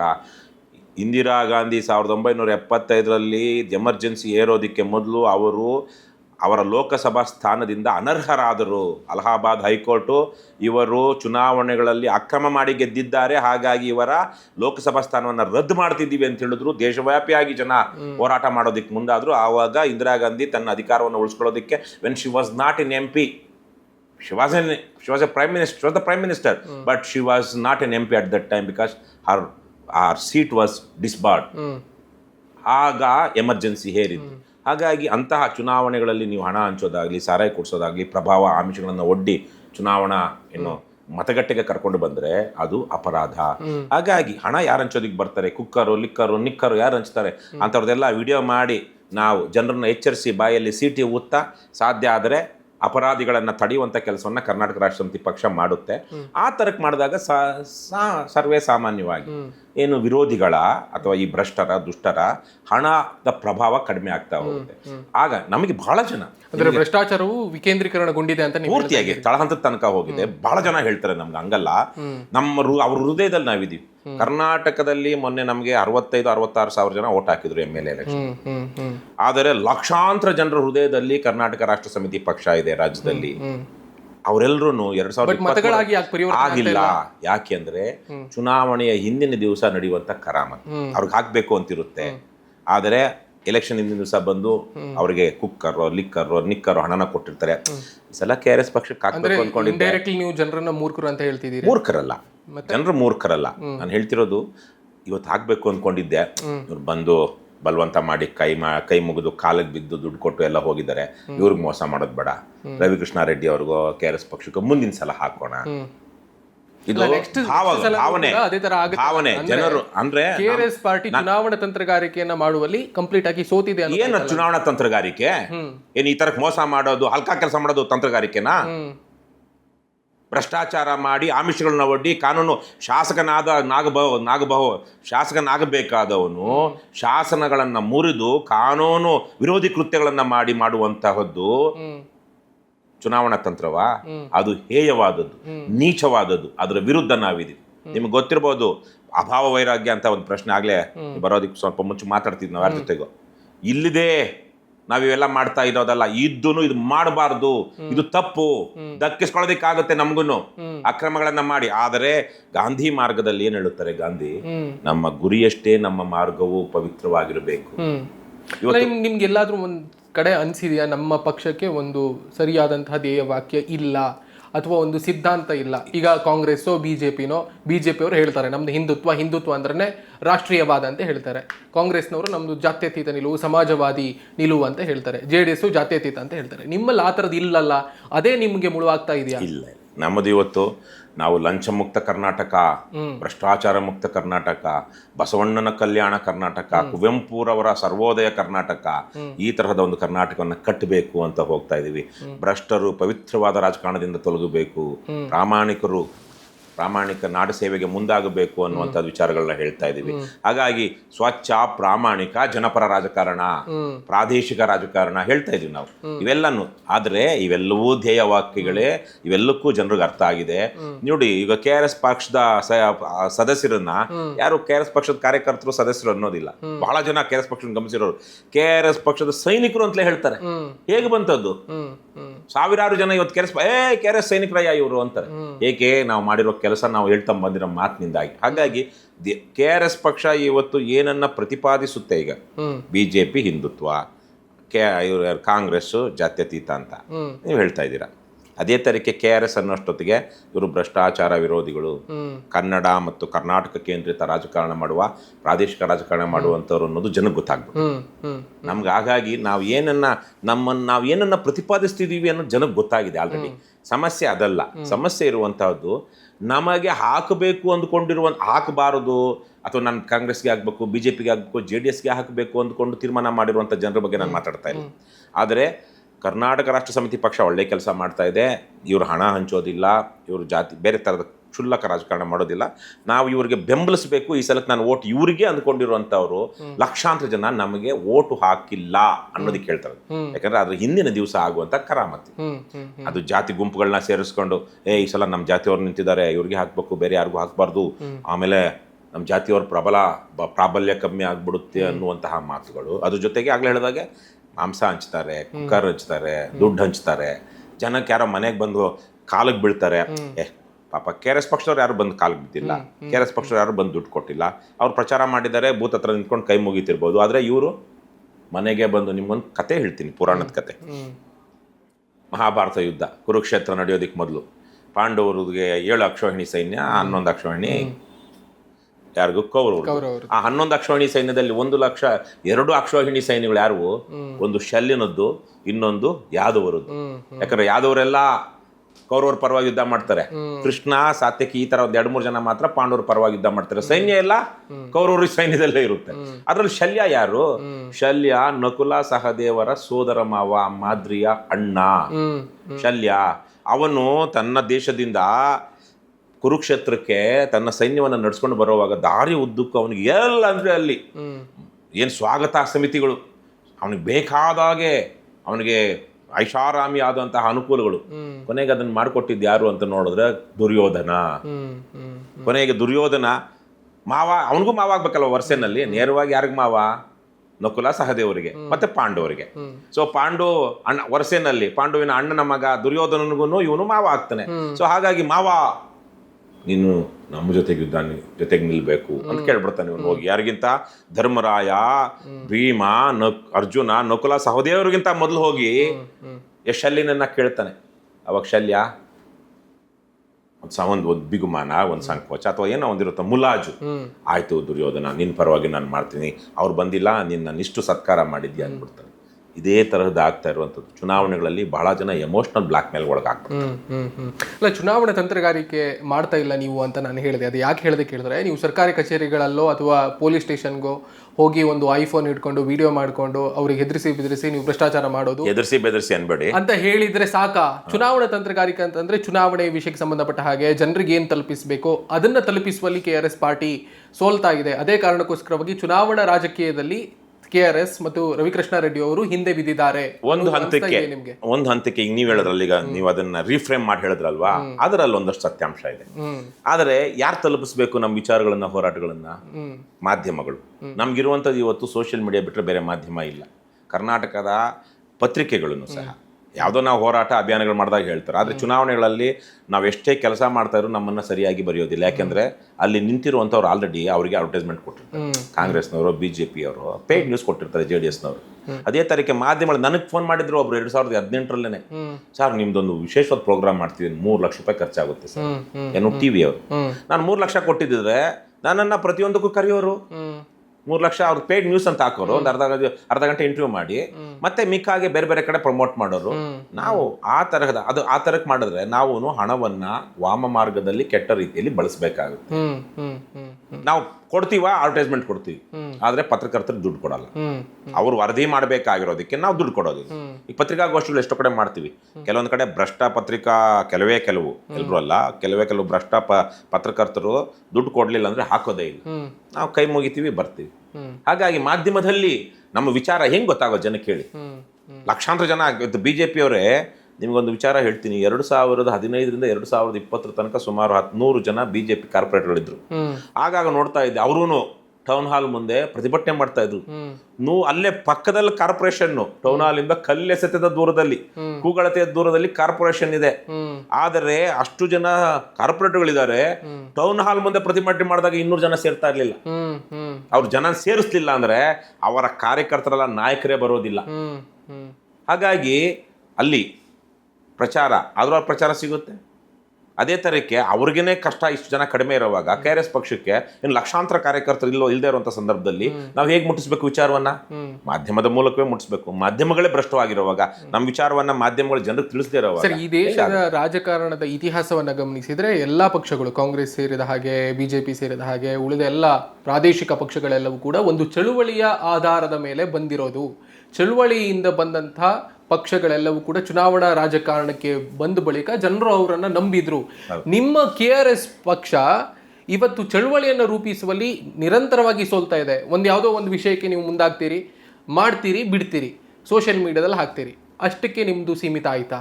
ಈ T-ಶರ್ಟ್ ಹಾಕೊಂಡಿರೋ ರವಿಕೃಷ್ಣ ರೆಡ್ಡಿನೇ ಆಗಬೇಕಾಗಿಲ್ಲ, ಅದು ಚಳುವಳಿ ಅಲ್ವಾ? ಬಹಳ ದೊಡ್ಡ ಕನ್ಸ್ಟ್ರಕ್ಟಿವ್ ಪ್ರೋಗ್ರಾಮ್ ಇವತ್ತು ಜನರಿಗೆ ಚೈತನ್ಯ ಮತ್ತು ಧೈರ್ಯ ಕೊಡ್ತಿರುವಂತಹ ರಚನಾತ್ಮಕ ಕಾರ್ಯಕ್ರಮ ಕರ್ನಾಟಕ ರಾಷ್ಟ್ರ ಸಮಿತಿ ಮಾಡ್ತಾ ಇರುವಂತಹ ಲಂಚ ಮುಕ್ತ ಕರ್ನಾಟಕ ಅಭಿಯಾನ. ಆದರೆ ಚುನಾವಣೆಗಳೇ ಬೇರೆ, ಹೋರಾಟಗಳೇ ಬೇರೆ. ಎಷ್ಟೋ ಕಡೆಗಳಲ್ಲಿ ಹೋರಾಟ ನಡೆದಂಥ ಸಂದರ್ಭದಲ್ಲಿ ಹೋರಾಟ ಆಡಳಿತ ಪಕ್ಷದ ವಿರುದ್ಧವೇ ಇದ್ರೂ ತದನಂತರ ತಕ್ಷಣ ನಡೆದಂಥ ಚುನಾವಣೆಯಲ್ಲಿ ಆಡಳಿತ ಪಕ್ಷವನ್ನೇ ಜನ ಗೆಲ್ಲಿಸಿರುವಂತಹ ಉದಾಹರಣೆಗಳಿದೆ ನಮ್ಮ ರಾಜ್ಯದಲ್ಲಿ ದೇಶದಲ್ಲಿ. ಹಾಗಾಗಿ ಹೋರಾಟ ನಾವೇನು ಮಾಡ್ತಾ ಇದ್ದೀವಿ, ನಮ್ಮದು ಚಳುವಳಿಗಳು. ಆಮೇಲೆ ಎಲ್ಲ ವಿಚಾರಗಳಿಗೂ ಭಾಳ ಜನ ಹೇಳ್ತಾರೆ ಲಾಜಿಕಲ್ ಎಂಡ್ ತೊಗೊಂಡು ಹೋಗ್ಬೇಕು, ಅದು ತೊಗೊಂಡು ಹೋಗ್ಬೇಕು ಅಂತ. ಕೋರ್ಟ್ಗಳು ಸರಿ ಇಲ್ಲ. ಇವತ್ತು ನ್ಯಾಯಾಂಗ ವ್ಯವಸ್ಥೆಯಲ್ಲಿ ನನ್ನ ಮೇಲೆ 11.5 ವರ್ಷದ ಹಿಂದೆ ಹಾಕಿರುವಂಥ ಒಂದು ಕೇಸ್ ಇದೆ. ವಿಟ್ನೆಸ್ಗಳೇ ಬರ್ತಾ ಇಲ್ಲ. ನಾನು ಮಾತ್ರ ಹೋಗ್ಬೇಕು, ಯಾಕಂದ್ರೆ ನಾನು ಬೇಲಬಲ್ ವಾರಂಟ್ ಇಶ್ಯೂ ಮಾಡ್ಬಿಡ್ತಾರೆ ಜಡ್ಜು. ನೀವೇ ಅದನ್ನು ಉಲ್ಲೇಖಿಸಿದ್ರೆ, ಈಗ ನೀವು ಅಲ್ಲಿ ಸರ್ಕಾರಿ ಕಚೇರಿಗೆ ಹೋಗ್ತೀರಿ ಅಥವಾ ಪೊಲೀಸ್ ಸ್ಟೇಷನ್ಗೆ ಹೋಗ್ತೀರಿ, ಎಲ್ಲದೂ ಮಾಡ್ತೀರಿ. ನೀವಲ್ಲಿ ಹೋಗಿ ಬೈತೀರಿ, ಅವ್ರಿಗೆ ಹಿಂಗೆ ಮಾಡಬಾರ್ದು, ಹಿಂಗೆಲ್ಲ ಒಂದು ಬುದ್ಧಿಪಾಠ ಎಲ್ಲನೂ ಕೂಡ ಹೇಳ್ತೀರಿ. ಅದರ ಬದಲು ನೀವು ಕಾನೂನಾತ್ಮಕವಾಗಿ ಹೋರಾಟವನ್ನು ನಡೆಸಿದ್ದಿದ್ರೆ ಬಹುಶಃ ಇವತ್ತು ನಿಮ್ಮ ಪಾರ್ಟಿ, ನಿಮ್ಮ ತತ್ವ, ನಿಲುವು, ಒಲವು ಎಲ್ಲವೂ ಕೂಡ ಗೆಲ್ತಿತ್ತು ಅಂತ ಅನ್ಸುತ್ತೆ. ನೋಡಿ ಈಗ ಯಾವ ರೀತಿಯಾಗಿ ಬಂತು ನೋಡಿ, ಕಾಂಗ್ರೆಸ್ ಆಡಳಿತ ಸಂದರ್ಭ. ನೀವು ಹೇಳ್ತಿರೋ ಮಾತೆಲ್ಲ ಅಂದ್ಕೊಳ್ತೀನಿ, ಮೂರ್ಖರು ಹೇಳುವಂತ ಮಾತು. SR ಹಿರೇಮಠರಿಗಿಂತ ದೊಡ್ಡ ಕಾನೂನು ಹೋರಾಟಗಾರರು ನಮ್ಮ ರಾಜ್ಯದಲ್ಲಿ, SR ಹಿರೇಮಠರಿಗಿಂತ. ಆದರೆ ಅವರಿಗೆ ಕೋರ್ಟ್ಗಳಲ್ಲಿ ಎಷ್ಟು ಹಿನ್ನಡೆ ಆಗಿದೆ ಗೊತ್ತಾ? ಒಬ್ಬ ಚೀಫ್ ಜಸ್ಟಿಸ್ ಆದವನು ಇವತ್ತು ಕರ್ನಾಟಕದ ಒಬ್ಬ ಪ್ರಮುಖ ರಾಜಕಾರಣಿಯ ಫೈಲ್ಗಳನ್ನ ತನ್ನ ಬೀರುನಲ್ಲಿಟ್ಕೊಳ್ತಾ ಇದ್ದ ಅಂತ ಮಾತು ಬಂದಿತ್ತು ಕೋರ್ಟಲ್ಲಿ, ಸುಪ್ರೀಂ ಕೋರ್ಟಲ್ಲಿ. ಆ ಒಬ್ಬ ದೊಡ್ಡ ರಾಜಕಾರಣಿ ಇವತ್ತು ಕರ್ನಾಟಕದ ಆತನ ಕೇಸ್ಗಳನ್ನ ಸ್ವತಃ ತಾನೇ ಮುತುವರ್ಜಿ ವಹಿಸ್ಕೊಂಡು ಆ ಕೇಸೇ ಬರದೇ ಇರೋ ಹಾಗೆ, ಆ ರಾಜಕಾರಣಿಗೆ ಅನುಕೂಲ ಮಾಡಿಕೊಡುವ ಹಾಗೆ ಲಂಚ ತಗೊಂಡು ಮಾಡ್ತಾ ಇದ್ರು ಅಂತ. ಎಷ್ಟು ಹೈಕೋರ್ಟ್ ಜಡ್ಜ್ಗಳು, ಸುಪ್ರೀಂ ಕೋರ್ಟ್ ಜಡ್ಜ್ಗಳು ಭ್ರಷ್ಟಾಚಾರ ಮಾಡಿ ಭ್ರಷ್ಟಾಚಾರಿಗಳ ಪರವಾಗಿ ತೀರ್ಪು ಕೊಟ್ಟಿದ್ದಾರೆ ಗೊತ್ತಾ? ಅಂದ್ರೆ ಮಧುಕರ್ ಶೆಟ್ಟಿ ನಿಮ್ಮದೇ ಊರಿನವರು, ಶ್ರೀರಾಜು ನಿಮ್ಮದೇ ಊರಿನ ಮಧುಕರ್ ಶೆಟ್ಟಿ ಸಾಯೋದಕ್ಕೆ ಒಂದು 5-6 ತಿಂಗಳ ಮೊದಲು ನಾನು ಅವ್ರನ್ನ ಭೇಟಿ ಮಾಡಿದ್ದೆ. ಸಾಯಿಸಿದ್ದ ಇಲ್ಲ, ಅವ್ರದ್ದು ಏನು ಕಾಯಿಲೆ ಯಾವ್ದೋ ಇನ್ಫೆಕ್ಷನ್ ಆಗಿ ಹೋಗಿದ್ದು. ಆದ್ರೆ ನಾನು ಹೇಳ್ತಿರೋದು 6 ತಿಂಗಳ ಮೊದಲು ಅವ್ರು ಭೇಟಿ ಮಾಡಿದಾಗ ಬಹಳ ಬೇಜಾರ್ನಲ್ಲಿದ್ರು, ನೋವಿನಲ್ಲಿದ್ರು. ಯಾಕೆಂದ್ರೆ ಅವರು ಸುಮಾರು 5-6 ಸಾವಿರ ಪುಟಗಳ ಚಾರ್ಜ್ ಶೀಟ್ ಅನ್ನ ಒಬ್ಬ ರಾಜ್ಯದ ಮಾಜಿ ಮಂತ್ರಿಯ ವಿರುದ್ಧ ಹೈಕೋರ್ಟ್ ಸಬ್ಮಿಟ್ ಮಾಡಿದ್ರು. ಆದರೆ ಆ ಮಾಜಿ ಮಂತ್ರಿ ಮತ್ತು ಆತನ ಮಗನನ್ನ ಕರ್ನಾಟಕ ಹೈಕೋರ್ಟ್ನ ಒಬ್ಬ ಭ್ರಷ್ಟ ನ್ಯಾಯಮೂರ್ತಿ ಅಕ್ವಿಟ್ ಮಾಡ್ಬಿಟ್ಟು ಏನು ಇವತ್ತಿಕ್ಕಿರೋ ಯೋಗ. ಹಾಗಾಗಿ ಆಮೇಲೆ ಹೋರಾಟಗಳು, ಕಾನೂನು ಹೋರಾಟಗಳನ್ನ ಎಲ್ಲ ಮಾಡೋದಕ್ಕೆ ಬೇಕಾಗಿಲ್ಲ. ಸಂಘಟನೆ ಏನ್ ಮಾಡಬೇಕು, ಜನ ಮಾಡಬೇಕು, ಪ್ರಭುತ್ವ ಮಂಡಿ ಊರೋದಿಲ್ಲ ಅಂತ ಹೇಳೋದು ನೀವು. ಚಳುವಳಿಗಳು ಪ್ರಭುತ್ವ ಮಂಡಿ ಊರೋದು. ಆದ್ರೆ ನಾವ್ ಯಾಕೆ ಮಾಡ್ತಾ ಇಲ್ಲ ಅಂದ್ರೆ, ಇವತ್ತು ಜನ ನಾವು ಮಾಡ್ತಾ ಇದೀವಿ. ಈಗ ಚನ್ನರಾಯಪಟ್ಟಣದಲ್ಲಿ ಬಹಳ ದೊಡ್ಡ ಹೋರಾಟ ಆಗಿ ಸರ್ಕಾರ ವಾಪಸ್ ತಗೊಳ್ತಲ್ವಾ, ಆ ಹೋರಾಟದ ಆರಂಭದಲ್ಲಿ ಬೆಂಬಲಿಸಿದವ್ರು ನಾವು. ಅದೇ ಆರಂಭಕ್ಕೆ ಇರ್ತೀರಿ ಅಲ್ಲ, ಅದನ್ನ ದೀರ್ಘಕಾಲಕ್ಕೆ ತೆಗೆದುಕೊಂಡು ಹೋಗುವಂತಹ ನಮ್ಮ ಹೋರಾಟ ಅಂತ. ಅದಕ್ಕೆ ಯಾಕಂದ್ರೆ ಅಲ್ಲಿ ಬೇರೆ ಬೇರೆಯವರು ಬಂದ್ರು, ಮತ್ತೆ ಅದನ್ನ ಸ್ಥಳೀಯರೇ ನಡೆಸಬೇಕು. ನಾವು ನಮ್ಮಲ್ಲಿ ಆ ಸ್ಥಳೀಯವಾಗಿ ಅಷ್ಟು ಶಕ್ತಿ ಇಲ್ಲ, ನಾವು ಅಲ್ಲಿ ಹೋಗಿದ್ವಿ. ಈಗ ಬಿಡದಿನಲ್ಲಿ ರೈತರು 350 ದಿವಸಗಳು 400 ದಿವಸಗಳಿಂದ ಧರಣಿ ಕೂತಿದ್ರು. ನಾವು ಹೋದ್ಮೇಲೆ ಅದಕ್ಕೊಂದು ಶಕ್ತಿ ಬಂತು. ಆಮೇಲೆ ನಾವು ಪ್ರತಿ ದಿವಸ ಅಲ್ಲಿ ಹೋದ್ರೆ ಅದು ರಾಜಕೀಯ ಕಾರಣ ಆಗ್ಬಿಡುತ್ತೆ, ಅವರನ್ನೇ ಬೇರೆ ಬೇರೆ ವಿಭಜನೆ ಆಗುತ್ತೆ. ಬೇಡ, ನಾವು ಪಕ್ಷಾತೀತ ಯಾರೇ ಬರ್ಲಿ ಬೆಂಬಲಿಸೋಣ ಅಂತ ಕೊಟ್ಟಿದೀವಿ. ನಮಗಲ್ಲಿ ನಮ್ಮ ಬೇಳೆ ಬೇಯಿಸ್ಕೊಳ್ಳೋದು ಬೇಕಾಗಿಲ್ಲ, ಅವ್ರಿಗೆ ನ್ಯಾಯ ಸಿಗೋದು ಬೇಕು. ಅದೇ ತರಕ್ಕೆ ನಾವು ಮಾಡ್ತಿರುವಂತಹ ಹೋರಾಟಗಳು ಇವತ್ತು ರಾಜ್ಯದಲ್ಲಿ ಸುಮಾರು 60-70 ಸಾವಿರ ಜನ 100 ರೂಪಾಯಿ ಕೊಟ್ಟು ನಮ್ಮ ಪಕ್ಷದ ಸದಸ್ಯತ್ವ ತೆಗೆದುಕೊಂಡಿದ್ದಾರೆ. 100 ರೂಪಾಯಿ ಕೊಟ್ಟು. ಈ ಬಿಜೆಪಿ ಪಕ್ಷದ ಒಂದು ಗೊತ್ತಲ್ಲ ನಿಮ್ಗೆ, ಹೆಂಗ್ ಮೆಂಬರ್ ಆಗೋದು? ಅದಕ್ಕೆ ನಿಮ್ ಫೋನ್ ಇಂದ ನೀವಾಗ್ಲಿ, ನಿಮ್ ಮನೆಯವರಾಗ್ಲಿ, ನಿಮ್ ಫ್ರೆಂಡ್ ಆಗ್ಲಿ ಯಾರೋ ತಗೊಂಡು ಮಿಸ್ ಕಾಲ್ ಕೊಟ್ಬಿಟ್ರೆ ಯುಲ್ ಬಿಕಮ್ ಎ ಮೆಂಬರ್. ಅದರಿಂದ ಅದು ಪ್ರಪಂಚದ ಅತಿ ದೊಡ್ಡ ರಾಜಕೀಯ ಪಕ್ಷವಂತೆ ಸದಸ್ಯತ್ವ ಹೊಂದಿರುವಂಥದ್ದು. ಹಾಗಲ್ಲ, ಕರ್ನಾಟಕ ರಾಷ್ಟ್ರ ಸಮಿತಿ ಪಕ್ಷಕ್ಕೆ 100 ರೂಪಾಯಿ ಶುಲ್ಕ ಕೊಟ್ಟು ಸದಸ್ಯರಾಗಿರುವಂತವ್ರು 70,000 ಜನ ಇದ್ದಾರೆ. ಇದೇನು ಕಡಿಮೆ ಇದಲ್ಲ. ಆಗ್ಲೇ ನಾನು ಹೇಳಿದಾಗೆ ನಮ್ಮ ಎಷ್ಟೋ ವಿಚಾರಗಳು ಬೇರೆ ರಾಜ್ಯಗಳಲ್ಲಿ ಆಗಿದ್ದಿದ್ರೆ ನಮ್ಮ ಹೋರಾಟಗಳ ಬಗ್ಗೆ ಇಷ್ಟೊತ್ತಿಗೆ ರೀಮುಗಟ್ಟಲೆ ಬರೀತಾ ಇದ್ರು, ಗಂಟೆಗಟ್ಟಲೆ ಕಾರ್ಯಕ್ರಮ ಮಾಡ್ತಾ ಇದ್ರು. ಕರ್ನಾಟಕದ ಮಾಧ್ಯಮಗಳನ್ನ ನೀವು ಪ್ರಶ್ನೆ ಮಾಡಬೇಕು. ನಾನು ಡಿಜಿಟಲ್ ಮೀಡಿಯಾ ಮಾಧ್ಯಮಗಳ ಬಗ್ಗೆ ಪ್ರಶ್ನೆ ಮಾಡಿ, ಯಾಕಂದ್ರೆ ಅವ್ರು ಬಹಳ ಜನ ನಮಗೆ ಬಂದು, ನಾನು ಎಷ್ಟು 40-50 ಜನರ ಮೇಲೆ ಇಂಟರ್ವ್ಯೂ ಕೊಟ್ಟಿರ್ಬೇಕು ಕಳೆದ 4 ವರ್ಷಗಳು. ನಾನು ಯೂಟ್ಯೂಬರ್ಸ್ ಇವರೇ ನಮ್ಮ ವಿಚಾರವನ್ನು ಎಷ್ಟೋ ತರಕ್ಕೆ ಲಕ್ಷಾಂತರ ಜನಕ್ಕೆ ಮುಟ್ಟಿಸಿರುವಂಥದ್ದು. ಆದರೆ ಇವತ್ತಿನ ಯಾವ್ಯಾವುದೋ TV ಚಾನಲ್ ಆ ನ್ಯೂಸ್ ಈ ನ್ಯೂಸ್ ಅಂತಿದೆಯಲ್ವಾ, ಅವರು ಪತ್ರಿಕೆಗಳು, ದಿನಪತ್ರಿಕೆಗಳು ನಮ್ಮ ವಿಚಾರ ಎಷ್ಟು ಬರೆದಿದ್ದಾರೆ. ಅದೇ KRS ಪಕ್ಷದ ವಿರುದ್ಧ ಯಾವುದೋ ಒಂದು ಆರೋಪ ಬರಲಿ, ಮಾರನೇ ದಿವಸ ದೊಡ್ಡದಾಗೆ ಬಂದ್ಬಿಡುತ್ತೆ. ಇಂತಹ ಅಪ್ರಾಮಾಣಿಕ ಮಾಧ್ಯಮಗಳಿರೋದ್ರಿಂದಾಗಿ ನಮ್ಮ ಹೋರಾಟ ಈ ಸೋಷಿಯಲ್ ಮೀಡಿಯಾ ಬಿಟ್ಟು ಬೇರೆ ಮಾಧ್ಯಮಗಳ ಮೂಲಕ ಮಾಹಿತಿಯನ್ನ ಪಡೆದುಕೊಳ್ಳುವಂತ ಒಂದು ವರ್ಗ ಇದೆಯಲ್ಲ, ಬಹಳ ದೊಡ್ಡ ವರ್ಗ ಇದೆ. ರೇಡಿಯೋ ಕೇಳೋರಿದ್ದಾರೆ, ಕಡಿಮೆ ಆಗಿದ್ದಾರೆ. ಆದ್ರೆ ಟಿವಿ ನೋಡೋರು ಜಾಸ್ತಿ ಜನ ಇದ್ದಾರೆ. ಇವತ್ತು ನ್ಯೂಸ್ ಪೇಪರ್ ಓದೋರು ಕಡಿಮೆ ಆಗ್ತಿದ್ದಾರೆ. ಆದ್ರೆ ಇವತ್ತಿಗೂ ಒಂದು ದೊಡ್ಡ ವರ್ಗ ಇದೆ. ಹಾಗಾಗಿ ಆ ವರ್ಗಕ್ಕೆ ನಾವು ಈ ಕಾರಣದಿಂದಾಗಿ ಮುಟ್ಟೋದಿಕ್ಕಾಗಿಲ್ಲ. ಅವರು ಎಕ್ಸ್ಪೆಕ್ಟ್ ಮಾಡ್ತಾರೆ. ಅಲ್ಲ, ನೀವು ಇದನ್ನು ಒಪ್ಕೊಳ್ತೀರಾ? ಅಂದ್ರೆ ಮಾಧ್ಯಮಗಳ ಕಣ್ಣಿಗೆ ಬೀಳದೆ ಇರುವ ಹಾಗೆ ನಿಮ್ಮ ಕೆಲಸ ಇಲ್ಲ ಅಂತ? ಮಾಧ್ಯಮಗಳು ನಮ್ಮನ್ನ ಬಂದು ಬಹಳ ಜನ ಮಾಧ್ಯಮಗಳು ಬಹಳ ಜನ ಸಾಲಿಗೆ ನೀವು ಸೇರ್ಪಡೆಗೊಂಡ್ರು ಅಂತ ನಾವು ಬಹಳ ಇವತ್ತು ನೋಡಿ, ಎಷ್ಟು ಟಿವಿ ಚಾನೆಲ್ಗಳಿಗೆ ರಾಜಕಾರಣಿಗಳ ಜೊತೆ ಸಂಪರ್ಕ ಇಲ್ಲ, ಎಷ್ಟು ಪತ್ರಿಕೆಗಳನ್ನ ಕರ್ನಾಟಕದ ರಾಜಕಾರಣಿಗಳ ಜೊತೆ ಸಂಪರ್ಕ ಇಲ್ಲ, ರಾಜಕಾರಣಿಗಳು ಶುರು ಮಾಡಿಲ್ಲ.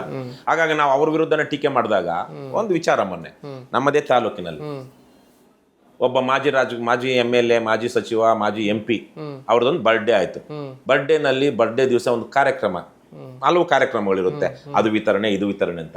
ಒಂದು ಕಾರ್ಯಕ್ರಮದ ಹೆಸರೇನು ಗೊತ್ತಾ? ಮಾಧ್ಯಮ ಪ್ರತಿನಿಧಿಗಳಿಗೆ ಸನ್ಮಾನ. ಒಬ್ಬ ಭ್ರಷ್ಟ ರಾಜಕಾರಣಿಯ ಕಾರ್ಯಕ್ರಮಕ್ಕೆ ಹೋಗಿ ಅವನಿಂದ ಸನ್ಮಾನ ಅಂದ್ರೆ ಏನ್? ಮಾಧ್ಯಮದವರಿಗೆ ಸನ್ಮಾನ ಅಂದ್ರೆ ಏನು ಅರ್ಥ? ಇಲ್ಲ ನಾನು ಕೇಳ್ಬೇಕು. ಸನ್ಮಾನ ಅಂದ್ರೆ ಏನು? ಏನೋ ಇರುತ್ತೆ ತಾನೆ. ಅದಾದ್ಮೇಲೆ ಅದೇ ರಾಜಕಾರಣಿಯ ವಿರುದ್ಧ ನಾವು ದಾಖಲೆಗಳ ಆಧಾರದ ಮೇಲೆ ಪ್ರೆಸ್ ಮೀಟ್ ಮಾಡಿದ್ರೆ ಈ ಪತ್ರಕರ್ತರು ಬರ್ತಾರ, ವರದಿ ಮಾಡ್ತಾರ? ಅವ್ನು ಸುಮ್ಮನೆ ಇರ್ತಾನ? ಯಾಕ್ಲೋ ಮೊನ್ನೆ ಬಂದೆಲ್ಲ ಕೊಟ್ಟಿಲ್ವಾ ನಿಮಗೆ? ನನ್ನ ಬಗ್ಗೆನೇ ಅವನು ಯಾವನೋ ಪ್ರೆಸ್ ಮೀಟ್ ಮಾಡಿದ್ರೆ ನೀವು ಅದನ್ನು ವರದಿ ಮಾಡ್ತೀರಾ ಅಂತಾನೋ ಇಲ್ವೋ? ಇದು ಇವತ್ತಾಗಿರೋದು ಇಡೀ ಕರ್ನಾಟಕದ ಮಾಧ್ಯಮ. ನಾನು ಯಾಕಂದ್ರೆ ಮಾಧ್ಯಮ ನೀವು ಹೇಳ್ತಾ ಇರೋದಕ್ಕೆ ನಮ್ಮ ಬಹಳ ದೊಡ್ಡ ಕಾರಣ ಅದಿರೋದನ್ನ ಹೇಳ್ತಾ ಇದ್ದೀನಿ. ನಿಮ್ಮನ್ನಾಗಲಿ ಇನ್ನೊಬ್ಬರನ್ನಾಗಲಿ ಟೀಕಿಸ್ಬೇಕು ಅಂತಲ್ಲ. ಮಾಧ್ಯಮಗಳು ಇವತ್ತು ಹೊರಗಡೆ ಬೆಂಗಳೂರಿನಲ್ಲಿ ಒಂದು ಥರ ಇದೆ, ಹೊರಗಡೆ ಅಂತನೂ ಲೋಕಲ್ MLA ಮತ್ತೆ MLA ಆಗಬಹುದಾದ ವ್ಯಕ್ತಿ ಇವಿಬ್ಬರ ಮಧ್ಯೆ ಮಾತ್ರ ಗಿರ್ಗಿಟ್ಲೆ ಸುತ್ತಾ ಇವೆ. ಪತ್ರಿಕಾಗೋಷ್ಠಿ ಅವನು MLA ಆಗಿರೋನ್ ಕರೆದ್ರೆ ಓಡ್ಬಿಡ್ತಾರೆ. ಅದೇ MLA ಆಗಬಹುದಾದವನು, ಹಿಂದಿನ MLA ಆಗಿದ್ದವನು ಮಾಜಿ ಆಗಿ ಈ ಸಲಕ್ಕೂ ಅವನಿಗೆ ಟಿಕೆಟ್ ಸಿಗುತ್ತೆ ಅಂದ್ರೆ ಅವನು ಕರೆದ್ರು ಹೋಗ್ತಾರೆ, ಅಲ್ಲೂ ಪೇಮೆಂಟ್ ಆಗುತ್ತೆ. ಆದ್ರೆ 4-5 ಸಲ MLA ಆಗಿದಾರಲ್ವಾ, ಈಗ ಉದಾಹರಣೆಗೆ ಬಿ ಸೋಮಶೇಖರ್ ದೇಶದಲ್ಲಿ ಅಥವಾ ಇಡೀ ರಾಜ್ಯದ ವ್ಯವಸ್ಥೆಯಲ್ಲಿ ಅಥವಾ ತಾಲೂಕು ಮಟ್ಟದಲ್ಲಿ, ಸ್ಥಳೀಯ ಮಟ್ಟದಲ್ಲಿ ಹಣಬಲವೇ ಮುಖ್ಯವಾಗಿ. ಕರೆಕ್ಟ್, ನೀವು ಬಹಳ ಚೆನ್ನಾಗಿ ಹೇಳಿದ್ರಿ. ಹಣಬಲವೇ, ಹಣ ಮತ್ತು ಅನೈತಿಕ ಮಾರ್ಗಗಳು. ಈಗ ಬಿ ಸೋಮಶೇಖರ್ ಅಂತ ನಿಮ್ಗೆ ಗೊತ್ತಿರಬಹುದು. CET ಬುನಾದಿ ಹಾಕಿದವರು ಅವರು. ಇದನ್ನ ಶಿಕ್ಷಣ ಇಲಾಖೆಯಲ್ಲಿ ಈ ಸಪ್ಲಿಮೆಂಟರಿ ಎಕ್ಸಾಮ್ ಬದಲಿಗೆ ತಕ್ಷಣ ಫೇಲ್ ಆದವರು 1 ತಿಂಗಳಲ್ಲೇ ಮತ್ತೆ ಪರೀಕ್ಷೆ ಬರೋದು, 1 ವರ್ಷ ಕಳ್ಕೊಳ್ಳದೆ ಇರೋ ಹಂಗೆ ಮಾಡಿದಂಥ ಒಂದು ಕ್ರಾಂತಿಕಾರಿಕ ಇದು ಕೆಲಸ ಮಾಡಿದಂಥವ್ರು. ಕಂದಾಯ ಸಚಿವರಾಗಿ ಅನೇಕ ಸುಧಾರಣೆಗಳನ್ನ ತಂದಂಥವ್ರು. ಅವರು 3-4 ಟರ್ಮಿಂದ MLA ಆಗಿಲ್ಲ. ಇವಾಗ ಅವರು ಮಳವಳ್ಳಿಯಲ್ಲೋ ಮಂಡ್ಯದಲ್ಲೋ ಪ್ರೆಸ್ ಮೀಟ್ ಮಾಡಿದ್ರೆ ಪತ್ರಕರ್ತರು ಬರೋದಿಲ್ಲ, ಬಂದ್ರು ವರದಿ ಮಾಡೋದಿಲ್ಲ. ಯಾಕಂದ್ರೆ ಅವ್ರೇನು ಕೊಡೋದಿಲ್ಲ. ಇವತ್ತಿಗೂ ಅವರು ವಕೀಲಿಕೆ ಮಾಡ್ತಾ ಇದ್ದಾರೆ ಕೆಂಪೇಗೌಡ ರೋಡಲ್ಲಿ ಬೆಂಗಳೂರಲ್ಲಿ. ಮತ್ತೆ ಇವತ್ತಿಗೂ ಬೆಂಗಳೂರಲ್ಲಿ ಒಂದು ಮಾರುತಿ 800 ಕಾರಲ್ಲಿ ಓಡಾಡ್ತಾ ಇದ್ದಾರೆ. ಅಲ್ಲ, ನೀವು ಏನೋ ಈ ತರ ಸಜ್ಜನ ಪ್ರಾಮಾಣಿಕ ರಾಜಕಾರಣಿಗಳು.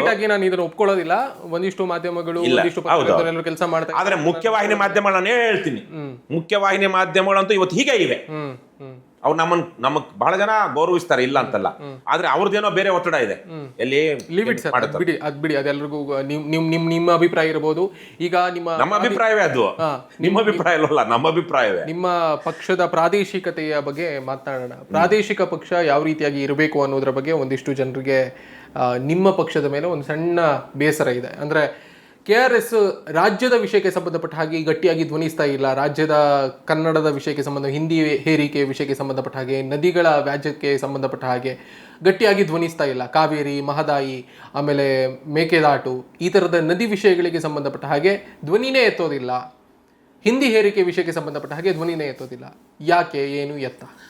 ಇವತ್ತೆಲ್ಲ ನಾವು 5-6 ವರ್ಷಗಳಿಂದನೇ ಯಾವುದು ಮಹದಾಯಿ, ಕಳಸಾ ಬಂಡೂರಿ ಮಹದಾಯಿ ವಿಚಾರವಾಗಿ ಹೋರಾಟಗಳಲ್ಲಿ ಭಾಗವಹಿಸಿದ್ವಿ. ಇವತ್ತು ಅದು ಬಹುತೇಕವಾಗಿ ಸರ್ಕಾರದ ಅಂಗಳದಲ್ಲಿದೆ. ಅದಕ್ಕೆ ನಾವು ಹೋರಾಟ ಮಾಡಬೇಕಾಗಿಲ್ಲ. ಇವತ್ತು MLAಗಳದ್ದು ಮೀರಿ ಅದು ಕೇಂದ್ರ ಸರ್ಕಾರ ಇದರಲ್ಲಿದೆ. ಅಲ್ಲಿ ಹೋರಾಟ ಮಾಡೋದಕ್ಕೆ ಇತ್ತೀಚಿನ ದಿನಗಳಲ್ಲಿ ಮಳೆ ಕೊರತೆ ಆಗಿದ್ರೆ ಎಲ್ಲರೂ ಮಾತಾಡ್ತಾ ಇದ್ರು. ಹಾಗಾಗಿ ನಾವು ಆ ವಿಚಾರವಾಗಿ ಕರ್ನಾಟಕದ ಹಿತಾಸಕ್ತಿಯನ್ನ ಯಾವುದೇ ಕಾರಣಕ್ಕೂ ಕಳ್ಕೊಳ್ಬಾರ್ದು, ಬಿಡಬಾರ್ದು ನಾವು ಅನ್ನುವಂಥ ವಿಚಾರವಾಗಿ ಹೋರಾಟ ಮಾಡ್ತಾನೆ ಇದ್ದೀವಿ. ಈ ನೇಮ್ ಬೋರ್ಡ್ಗಳ ವಿಚಾರವಾಗಿ, ಕನ್ನಡದ ವಿಚಾರವಾಗಿ ಹೋರಾಟ ಮಾಡಿದ್ವಿ. ನೀವು ಹೇಳ್ದಂಗೆ ಹಲವಾರು ಕನ್ನಡ ಪರ ವಿಚಾರದಲ್ಲಿ, ರೈಲ್ವೆನಲ್ಲಿ ಹಿಂದಿ ಏರಿಕೆ ವಿರುದ್ಧ ಅನೇಕ ಪ್ರತಿಭಟನೆಗಳನ್ನ, ಫ್ರೀಡಂ ಪಾರ್ಕಲ್ಲಿ ನಮ್ಮ ಪಕ್ಷ ಮಾಡಿರುವಂಥ ಪ್ರತಿಭಟನೆಗಳ ಲಿಸ್ಟ್ ತೆಗೆದು ನಾವೇನು ಅಂದ್ರೆ ಕಲ್ಲು ಹೊಡೆದಿಲ್ಲ. ಮಾಧ್ಯಮಗಳಲ್ಲಿ ಸುದ್ದಿ ನಾವು ಮಾಡಿಲ್ಲ ಅಂತ ನೀವು ಅಂತಿದ್ರಲ್ವಾ, ನಾವು ಮಾಡಿಲ್ಲ ಅಂತ ಹೇಳ್ತಿಲ್ಲ, ಮಾಡಿದಿರಿ. ನಿಮ್ದು ಅದು ಸುದೀರ್ಘ ಕಾಲದ ತನಕ ಹೋಗ್ತಾ ಇಲ್ಲ. ಅದೇ ಕಾರಣ ಸುದೀರ್ಘ ಕಾಲಕ್ಕೆ ಪಕ್ಷ ಆಗಿಯೂ ಕೂಡ ನಾವು ಮನಸ್ಸಿನಲ್ಲಿ ಸುದೀರ್ಘ ಕಾಲ ಆಗ್ಲೇ ಮತ್ತೆ ಅಲ್ಲಿಗೆ ಬರ್ತೀನಿ ನಾನು. ಸುದೀರ್ಘ ಕಾಲ ಜನಕ್ಕೆ ನಾವು ಮಾಡಿರೋ ಹೋರಾಟ ಹೋಗ್ತಾ ಇಲ್ಲ. ಯಾಕೆ ಅಂದ್ರೆ ನಾವು ಮಾಡಿರುವ ಹೋರಾಟಗಳನ್ನ ಪ್ರಸಾರ ಮಾಡ್ತಾ ಇಲ್ಲ, ಅಂದ್ರೆ ನೀವು ಮಾಧ್ಯಮವನ್ನು ಅನುಸರಿಸಿ ಆಧರಿಸಿಕೊಂಡೇ ಇಲ್ಲ. ಅಂತ ಆಯ್ತು ನಿಮ್ ಪಕ್ಷ, ಇಲ್ಲ ಹಂಗಲ್ಲ. ಚುನಾವಣೆ ಅದೇ ರೀತಿಯಲ್ಲಿ ನಡೆಯುತ್ತೆ ಅಂತ ಆಯ್ತು. ಹಾಗಾದ್ರೆ ಚುನಾವಣೆ ನಾನು ವಿಶ್ಲೇಷಣೆ ಮಾಡ್ತಾ ಇದ್ದೀನಿ ಯಾಕೆ ಆಗಿಲ್ಲ ಅಂತ. ನಾವು ಮಾಡಿರೋ ಹೋರಾಟಗಳು ನಿಮಗ್ ಗೊತ್ತಾಗಿಲ್ಲ, ಯಾಕೆಂದ್ರೆ ನೀವು ಯಾವ ಮಾಧ್ಯಮವನ್ನ ನೋಡ್ತಾ ಇದ್ದೀರಾ? ನಮ್ಮ ಸೋಷಿಯಲ್ ಮೀಡಿಯಾ ನೋಡಿದ್ರೆ ನೀವು ಮಾತಾಡ್ತಾ ಇರ್ಲಿಲ್ಲ. ನಮಗ್ ಗೊತ್ತಿದೆ, ಜನರಿಗೆ ಗೊತ್ತಿಲ್ವಲ್ಲ. ಅದೇನೆ ಅದಕ್ಕೆ ಕಾರಣ ಈ ಬರಗೆಟ್ಟ ನೀವು ಹೇಳಿದ್ರಿ ಸೋಷಿಯಲ್ ಮೀಡಿಯಾ ಮಾತ್ರ ಅಂತಂದ್ರಿ. ಸೋಷಿಯಲ್ ಮೀಡಿಯಾದಲ್ಲಿ ಈ ಪ್ರಶ್ನೆ ಸೋಷಿಯಲ್ ಮೀಡಿಯಾದಲ್ಲಿ ನೋಡಿರೋರು ಯಾರು ಹೇಳೋದಿಲ್ಲ. ಸೋಷಿಯಲ್ ಮೀಡಿಯಾದಲ್ಲಿ ಮಾತ್ರ ನಾವು ಪರಿಣಾಮಕಾರಿಯಾಗಿ ಕೆಲಸ ಮಾಡ್ತಿದೀವಿ ಅನ್ನೋದನ್ನ ಹೇಳ್ತಾ ಇದ್ದೀರಿ. ಅಲ್ಲ, ಸೋಷಿಯಲ್ ಮೀಡಿಯಾದಲ್ಲಿ ಮಾತ್ರ ನಮ್ಮ ವಿಚಾರ ಪರಿಣಾಮಕಾರಿಯಾಗಿ ಜನಕ್ಕೆ ಮುಟ್ಟುತ್ತಾ ಇದೆ. ಬೇರೆ ಪಾರಂಪರಿಕ ಮಾಧ್ಯಮಗಳು, ಕನ್ವೆನ್ಷನಲ್ ಮೀಡಿಯಾ ಏನಿದೆ ಅಲ್ಲಿ ನಮ್ಮ ವಿಚಾರ ಬಹುತೇಕವಾಗಿ ಬರ್ತಾನೆ ಇಲ್ಲ. ಅದು ನಮ್ಮ ಹಿನ್ನಡೆ. ಈಗ ಸೋಷಿಯಲ್ ಮೀಡಿಯಾ ದೌರ್ಬಲ್ಯ ಇರ್ಬೋದು. ನಮ್ಮ ಸೋಷಿಯಲ್ ಮೀಡಿಯಾ ಹೆಚ್ಚಾಗಿ ಯಾರು ಬಳಸ್ತಾರೆ, ಒಂದು ನಮ್ಮ ಈ ದೇಶದಲ್ಲಿ ಅಥವಾ ರಾಜ್ಯದಲ್ಲಿ ಗಮನಿಸಿ ಒಂದು 60 to 70% ಯೂತ್ಸ್ ಇರ್ತಾರೆ, ಅದನ್ನು ಬಳಸ್ತಿದ್ದಾರೆ. ಆ ಯೂತ್ಸ್ ಅನ್ನ ಬಿಟ್ಟು ನಾವು ಮತದಾರರು ಇದ್ದಾರಲ್ಲ, ಅವ್ರನ್ನ ತಲುಪ್ತಾ ಇಲ್ಲ ನೀವು. ಅವರಿಗೆ ನೀವು ನಿಮ್ಮ ಧ್ಯೇಯ ವಾಕ್ಯ ಅಥವಾ ನಿಮ್ಮ ಒಲವು ನಿಲುವನ್ನು ತಲುಪಿಸ್ತಾ ಇಲ್ಲ ಅಲ್ಲ. ನಾವು ಅದೇ ಕಾರಣದಿಂದಾಗಿನೇ ಹೆಚ್ಚೆಚ್ಚು ಸ್ಥಳೀಯವಾಗಿ ಕಾರ್ಯಕ್ರಮಗಳನ್ನ ಮಾಡಬೇಕು. ಜನ ನೋಡ್ಲಿ ಬಿಡ್ಲಿ, ಅಂದ್ರೆ ಪ್ರಚಾರ ಮಾಧ್ಯಮಗಳಲ್ಲಿ ಬರ್ಲಿ ಬಿಡ್ಲಿ, ಸೋಷಿಯಲ್ ಮೀಡಿಯಾ ಮೂಲಕ ನಾವು ಹೆಚ್ಚು ಜನರಿಗೆ ತಲುಪ್ತಾ ಇದ್ದೀವಿ. ಆದ್ರೆ ಅದೇ ಜೊತೆಗೆ ಸ್ಥಳೀಯವಾಗಿ ಹೆಚ್ಚೆಚ್ಚು ಕಾರ್ಯಕ್ರಮಗಳಾದಾಗ ಜನರ ಕಣ್ಣಿಗೆ ಬೀಳ್ತೀವಲ್ವಾ, ಹಾಗಾಗಿ ಅಂತ ಕಾರ್ಯಕ್ರಮಗಳನ್ನ ನಾವು ಮಾಡಬೇಕು ಅಂತ. ಆಮೇಲೆ ಇದು ನೋಡಿ, ಜನ ಬರಬೇಕು.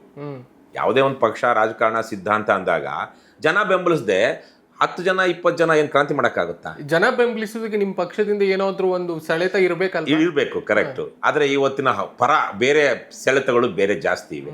ನಮ್ಮ ಪಕ್ಷದ ಸೆಳೆತ ಆಗ್ಲೇ ಹೇಳಿದಾಗೆ ಇದು ಒಂದು ಒಳ್ಳೆಯ ಇವತ್ತು ಅಲ್ಲ ಸರ್. ನೀವು ಈ ತರ ಇನ್ನೇನೋ ಮಾಡ್ತಿದ್ದಾರೆ, ಬೇರೆ ಪಕ್ಷದವರು, ಕಾಂಗ್ರೆಸ್ನವರು, ಬಿಜೆಪಿಯವರು ಇನ್ನೇನೋ ಹಣ ಹಂಚುತ್ತಾರೆ, ಹೆಂಡ ಕೊಡ್ತಾರೆ, ಅದು ಇದು ಅಂತ ಹೇಳ್ತಾನೆ ಕೂರ್ತೀರಾ, ಅಥವಾ ನೀವು ಜನರನ್ನು ಸೆಳೆಯೋದಕ್ಕೆ ನೀವು ಬೇರೆ ಏನಾದ್ರೂ ಕಾರ್ಯತಂತ್ರ ಮಾಡ್ತೀರಾ? ಯಾವುದೇ ವಾಮ ಮಾರ್ಗಗಳನ್ನ ಹಿಡಿದು, ವಾಮ ಮಾರ್ಗ ಅಲ್ಲ ಸರ್, ನಿಮ್ದು ಸರಿಯಾದ ದಾರಿಯಲ್ಲೇ ಹೋಗಿ. ನಾವು ಎಷ್ಟು ಉಪವಾಸ ಸತ್ಯಾಗ್ರಹಗಳು ಮಾಡಿದೀವಿ, ಎಷ್ಟು ಹೋರಾಟ ಮಾಡಿದೀವಿ, ಎಷ್ಟು ಕೇಸುಗಳು ಹಾಕೊಂಡಿದೀವಿ. ಇದಕ್ಕಿಂತ ಹೋರಾಟಗಳ ಶ್ರೀರಾಜು, ಇದಕ್ಕಿಂತ ಹೋರಾಟಗಳ ಇವತ್ತು ಇದೇ ನಾವು ಮಾಡಿರುವಂತ ಹೋರಾಟಗಳನ್ನ ಬೇರೆ ರಾಜ್ಯದಲ್ಲಿ ಮಾಡಿದ್ರೆ ಇಷ್ಟೊತ್ತಿಗೆ ಬೇರೆದಾದ ಹವಾನೇ ಬೇರೆ ಇರ್ತಾ ಇತ್ತು.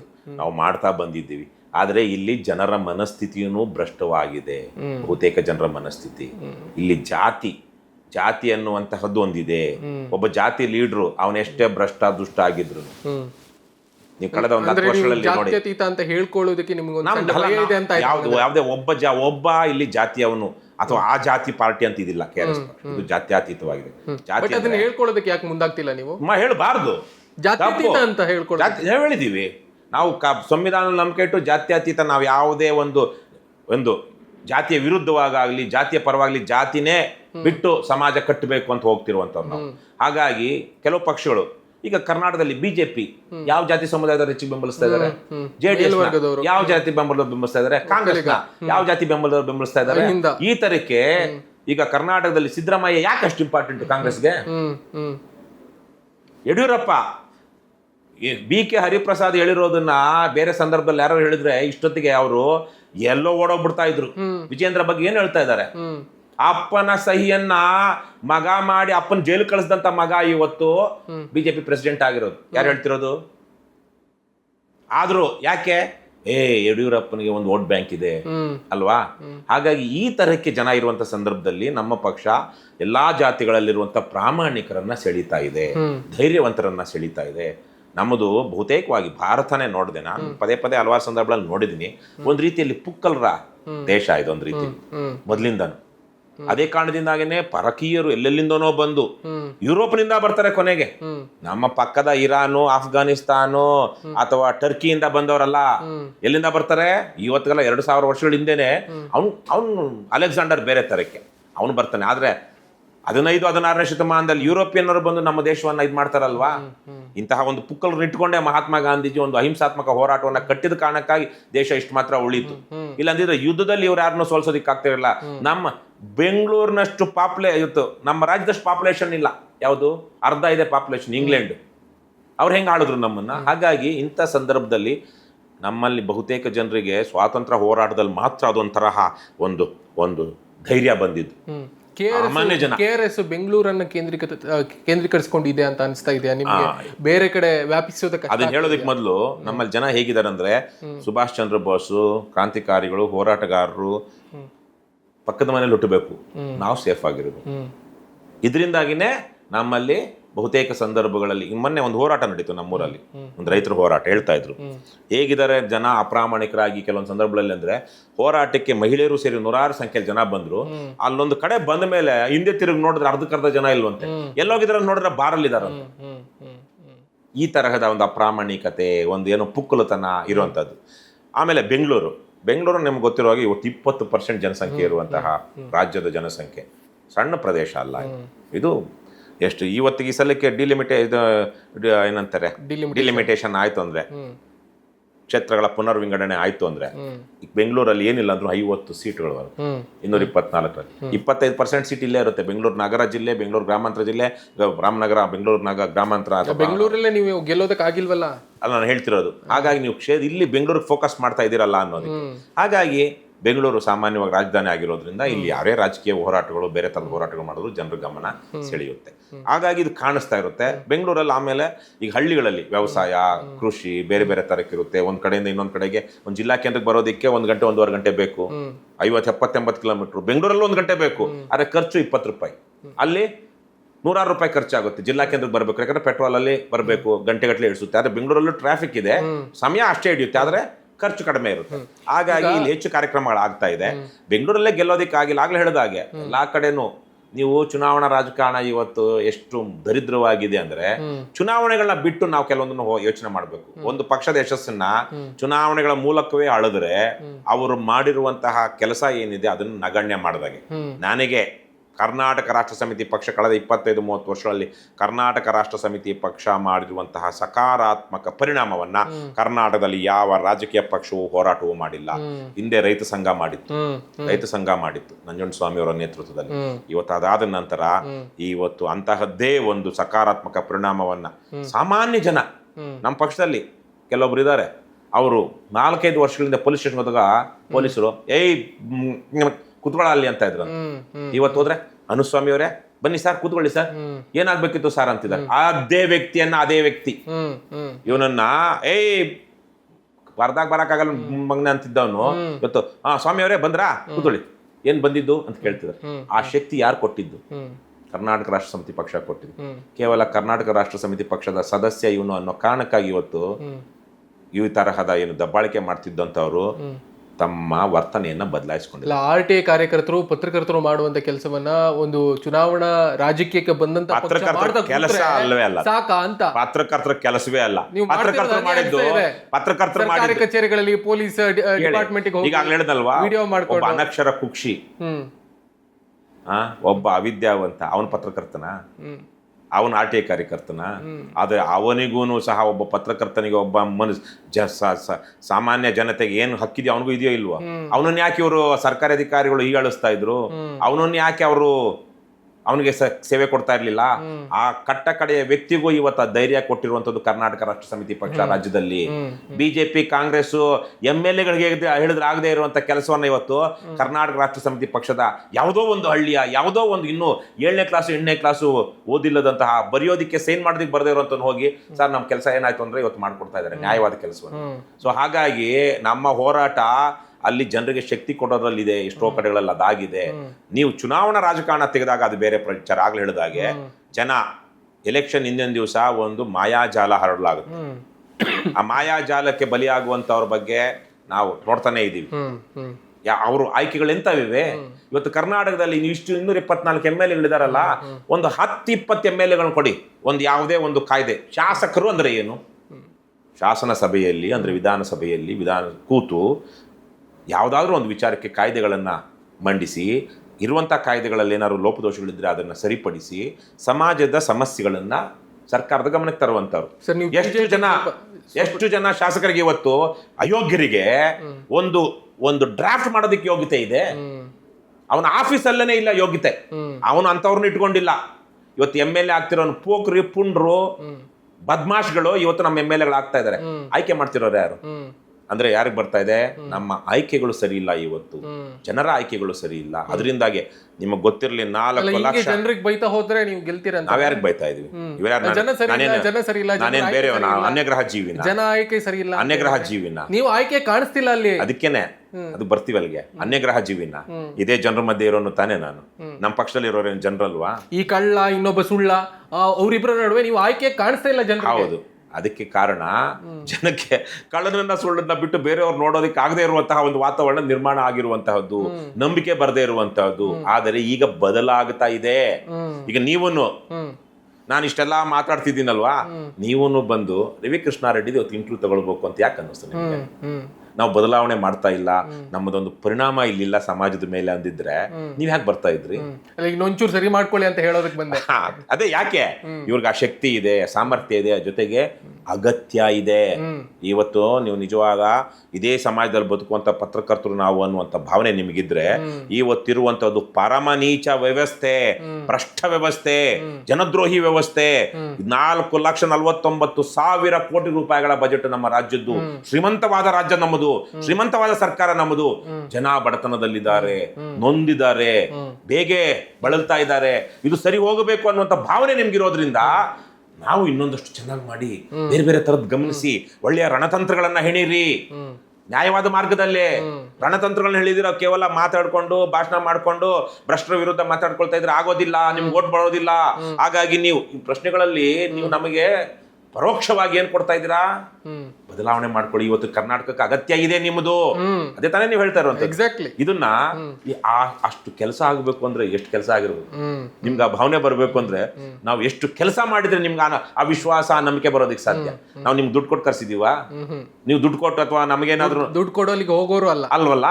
ಹಾಗಾಗಿ ಯಾಕೆ ಬರ್ತಾ ಇದ್ದೀರಾ? ನಿಮ್ಮಂತವ್ರು ಯಾಕೆ ಬರ್ತಾ ಇದ್ದೀರಾ? ಅದೇ ನಂಬಿಕೆಯಿಂದ ಕರ್ನಾಟಕ ರಾಷ್ಟ್ರ ಸಮಿತಿ ಪಕ್ಷದ ಬಗ್ಗೆ ನಿಮಗೂ ಆಳದಲ್ಲಿ ಒಂದು ಪ್ರೀತಿ ಇದೆ, ನಂಬಿಕೆ ಇದೆ, ವಿಶ್ವಾಸ ಇದೆ. ಮತ್ತೆ ರಾಜ್ಯಕ್ಕೆ ಈ ತರದ ಜನ ಬೇಕು. ಈ ಭ್ರಷ್ಟ ದುಷ್ಟ JCB ಪಕ್ಷಗಳಂತಹ ರಾಜಕಾರಣ. ಈಗ ವಿಪಕ್ಷದವರ ಜವಾಬ್ದಾರಿ ಏನು? ಈಗ ನೋಡಿ, ಕೇಂದ್ರದ ಬಿಜೆಪಿಯ ಬಗ್ಗೆ ನಿಮ್ಗೆ ಒಂದು ಸಾಫ್ಟ್ ಕಾರ್ನರ್ ಇದೆಯಾ, ಒಂದು ಮೃದು ಧೋರಣೆ ಇದೆಯಾ ಬಿಜೆಪಿ ಬಗ್ಗೆ ಅಂತ ಅನ್ಸುತ್ತೆ. ಯಾಕೆ ಕೇಳಿದ್ರೆ, ನೀವು ಕೇಂದ್ರದಿಂದ ರಾಜ್ಯಕ್ಕೆ ಬರಬೇಕಾಗಿರುವಂತಹ GST ಪಾಲಿನ ವಿರುದ್ಧವಾಗಿ ಧ್ವನಿ ಎತ್ತಲ್ಲ, ತೆರಿಗೆ ಪಾಲಿನ ವಿರುದ್ಧವಾಗಿ ಧ್ವನಿ ಎತ್ತಿಲ್ಲ. ಈಗ ವಿಪಕ್ಷದವರು ನೋಡಿ, ಬಿಜೆಪಿ JDS ಅವ್ರದ್ದೇ ಪಕ್ಷ ಅಲ್ಲಿ ಕೇಂದ್ರದಲ್ಲಿದೆ, ಅವ್ರು ಮಾತಾಡಲ್ಲ. ನೀವಾದ್ರೂ ಅಟ್ಲೀಸ್ಟ್ ಧ್ವನಿ ಎತ್ತಬೇಕಲ್ಲ. ಆಡಳಿತ ಪಕ್ಷಗಳಿಗೆ ಈ ತರದ ವಿಷಯಗಳಿಗೆ ಒಂದು ಸಾಥ್ ನೀಡುವಂತಹ ಮನಸ್ಥಿತಿ ನಿಮ್ಗೆ ಯಾಕಿಲ್ಲ? 2023 ನಮ್ಮ ಪ್ರಣಾಳಿಕೆ ತೆಗೆದು ನೋಡಿದ್ರೆ ನಾವು ಈಗ ನೀವೇನ್ ಹೇಳಿದೀವಿ ಅವೆಲ್ಲ ಮಾತಾಡಿದ್ವಿ. ಈಗ ಕರ್ನಾಟಕ ರಾಷ್ಟ್ರ ಸಮಿತಿ ಪಕ್ಷ ಅಂದ್ರೆ ಬಹುತೇಕ ಜನರಿಗೆ ಏನ್ ಅನ್ಸುತ್ತೆ? ಒಂದು ವಿಚಾರ, ಇವ್ರು ಪೊಲೀಸರನ್ನ ಬೆಂಡೆತ್ತಾರಪ್ಪ ಅಂತಲ್ವಾ? ನಿಮಗೆ ಗೊತ್ತಿರಲಿ, ನಾವು 100 ಹೋರಾಟಗಳು ಮಾಡಿ 100 ಲೈವ್ ಮಾಡಿದ್ರೆ ಅದರಲ್ಲಿ 1-2 ಲೈವ್ ಮಾತ್ರ ಪೊಲೀಸರ ಬಗ್ಗೆ ಮಾಡಿರುವಂತ. ಮಿಕ್ಕ 95-97 ಲೈವ್ಗಳನ್ನ ಜನ ಗಮನಿಸೋದಿಲ್ಲ, ವೈರಲ್ ಮಾಡೋದಿಲ್ಲ. ಆ 1-2 ವಿಡಿಯೋನೇ ವೈರಲ್ ಆಗ್ತಾ ಇದೆ.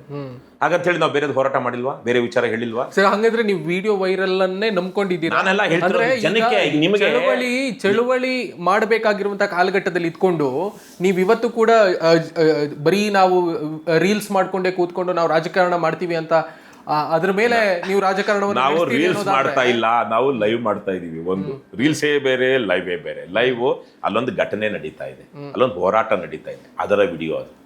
ರೀಲ್ಸು ನೀವು ಎಡಿಟ್ ಮಾಡುವಂಥದ್ದು. ಹಾಗಾಗಿ ರೀಲ್ಸೇ ಬೇರೆ, ವಿಡಿಯೋನೇ ಬೇರೆ. ನಮ್ದೆಲ್ಲ ಲೈವ್. ನಾವು ಯಾವುದೋ ಒಂದು ಕಾರ್ಯಕ್ರಮಕ್ಕೆ ಹೋಗ್ತೀವಿ, ಅಭಿಯಾನ ಮಾಡ್ತೀವಿ, ಹೋರಾಟ ಮಾಡ್ತೀವಿ, ಅದ್ರದ್ದೆಲ್ಲನೂ ವಿಡಿಯೋ ಮಾಡಿ ಹಾಕ್ತಾ ಇದ್ವಿ, ವಿಡಿಯೋ ಲೈವ್ ಅಲ್ಲೇನೆ ಹಾಕ್ತಾ ಇದೀವಿ. ಆಮೇಲೆ ನಾವು ಯಾರನ್ನು ಹೆದರ್ಸಿ ಬೆದರಿಸಿ ಇನ್ನೊಂದು ಅಂತಲ್ಲ. ನಾವು ಆಗ್ಲೇ ಹೇಳಿದ್ದು, ನಾನು ಹೇಳಿದ ಮುಖ್ಯವಾದ ವಿಚಾರ ಏನಂದ್ರೆ, ನಾವು ಇಂಥ GST ಸೇರಿದಂತೆ ಅನೇಕ ವಿಚಾರಗಳ ಬಗ್ಗೆ ಮಾತಾಡಿದ್ದೀವಿ, ಹೋರಾಟ ಮಾಡಿದ್ದೀವಿ. ಫ್ರೀಡಂ ಪಾರ್ಕ್ ಅಲ್ಲೆಲ್ಲ ಹೋರಾಟ ಧರಣಿ ಕೂತಿದ್ದೀವಿ. ಆದ್ರೆ ಅವು ವೈರಲ್ ಆಗಿಲ್ಲ. ವೈರಲ್ ಆಗಿಲ್ಲ ಅಂದ್ರೆ ಏನರ್ಥ? ಜನಕ್ಕೆ ತಲುಪಿಲ್ಲ, ಅಥವಾ ಜನಕ್ಕೆ ಅದು ಬೇಕಾಗಿಲ್ಲ. ಜನಕ್ಕೆ ತಲುಪಿಲ್ಲ ಅನ್ನೋದಕ್ಕೆ ಎರಡು ಇರಬಹುದು. ಜನಕ್ಕೆ ತಲುಪಿದ್ರು ಅವ್ನು ಪದೇ ನೋಡಿ ಯಾರಿಗೋ ಕಳಿಸ್ಬೇಕಲ್ಲ, ಶೇರ್ ಮಾಡ್ಬೇಕಲ್ಲ, ವೈರಲ್ ಆಗ್ಬೇಕು ಅಂದ್ರೆ. ಅವಾಗೆ ಪರವಾಗಿಲ್ಲ, ಇವ್ರು ಸಾಕು, ನಾನು ಇನ್ನೇನು ಇದನ್ನ ಬೇರೆಯವ್ರಿಗೆ ತಿಳಿಸೋದು ಬೇಕಾಗಿಲ್ಲ ಅಂತ ಅಂದ್ಕೊಂಡಿರ್ಬೋದು. ಬೇರೆಯವರು ಇದನ್ನ ನೋಡ್ಬೇಕು ಅಂತ ಅವ್ನಿಗೆ ಅನ್ನಿಸ್ತಾ ಇಲ್ಲ.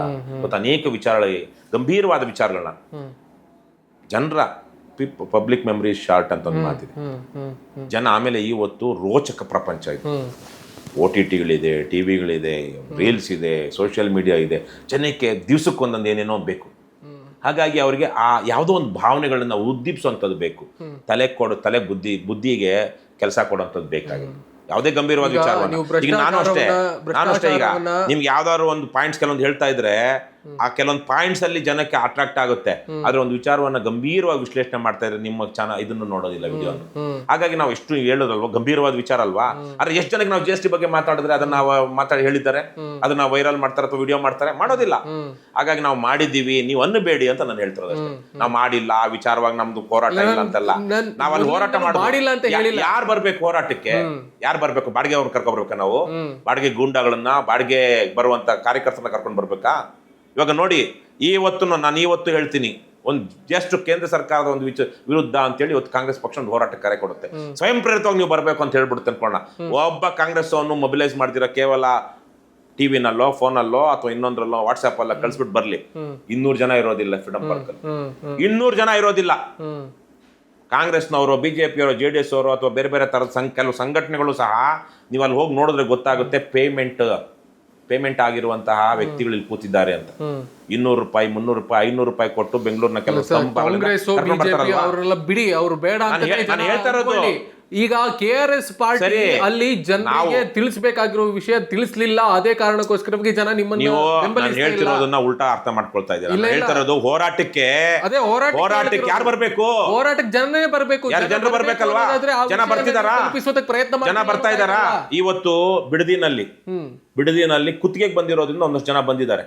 ಅದೇ ತರೀಕೆಯಲ್ಲಿ ಬೇರೆ ಬೇರೆ ಕಡೆಗಳಲ್ಲಿ ಬಂದಿದೆ. ನಾನು ಕುತ್ತಿಗೆಗೆ ಬಂದಿದೆ ಅಂತ ಜನಕ್ಕೆ ತಲುಪಿಸ್ಬೇಕಲ್ಲ ನೀವು. ತಲುಪಿಸೋದು ಜನ ಕುತ್ತಿಗೆಗೆ ಬಂದಿಲ್ಲ ಅಂತ ಅನ್ಸಿಲ್ವಲ್ಲ? ಅದೇ ಚೆನ್ನಾಗಿದ್ದಾರೆ ಜನ ಚೆನ್ನಾಗಿದ್ದಾರೆ. ಅವ್ರಿಗೇನು ನೈತಿಕತೆ ಕುಗ್ಗಿರೋದ್ರಿಂದಾಗಿ ಮತ್ತೆ ಅವ್ರ ಜೀವನಕ್ಕೇನು ಇವತ್ತೇನು ಕಷ್ಟ ಅನ್ನೋದಿಲ್ಲ ಇವತ್ತು.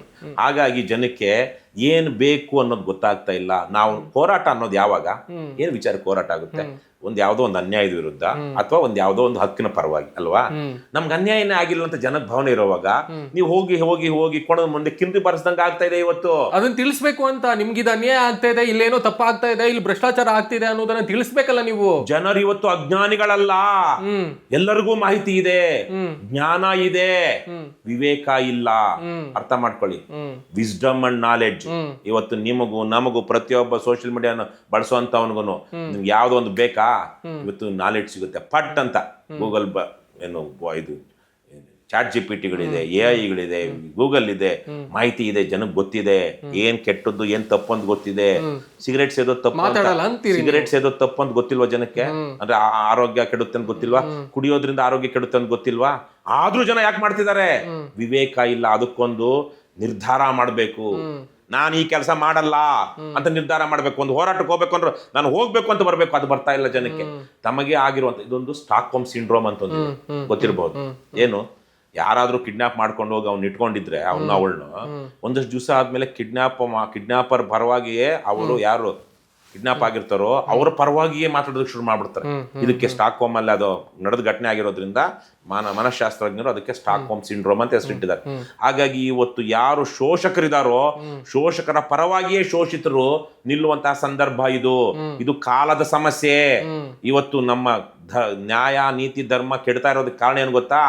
ಅನ್ಯಾಯಕ್ಕೊಳಗಾದವರು, ವಂಚನೆಗೊಳಗಾದವರೇನೆ ಇವತ್ತು ವಂಚಕರನ್ನ ಮತ್ತು ಅನ್ಯಾಯ ಮಾಡ್ತಿರುವಂತ, ದಬ್ಬಾಳಿಕೆ ಮಾಡ್ತಿರುವಂತವ್ರನ್ನ ನಮ್ಮ ವಿಮೋಚಕರು ಅಂತ ಭಾವಿಸಿರುವಂತಹದ್ದು. ಶ್ರೀರಾಜು, ಇದು ಕಾಲದ ಸಮಸ್ಯೆ, ಜನರ ಸಮಸ್ಯೆ. ಇದು ಜನರ ಸಮಸ್ಯೆ ಅಂದ್ರೆ ಜನರಿಗೆ ಜ್ಞಾನ ಇಲ್ಲ, ತಿಳುವಳಿಕೆ ಇಲ್ಲ ಅಂತಲ್ಲ.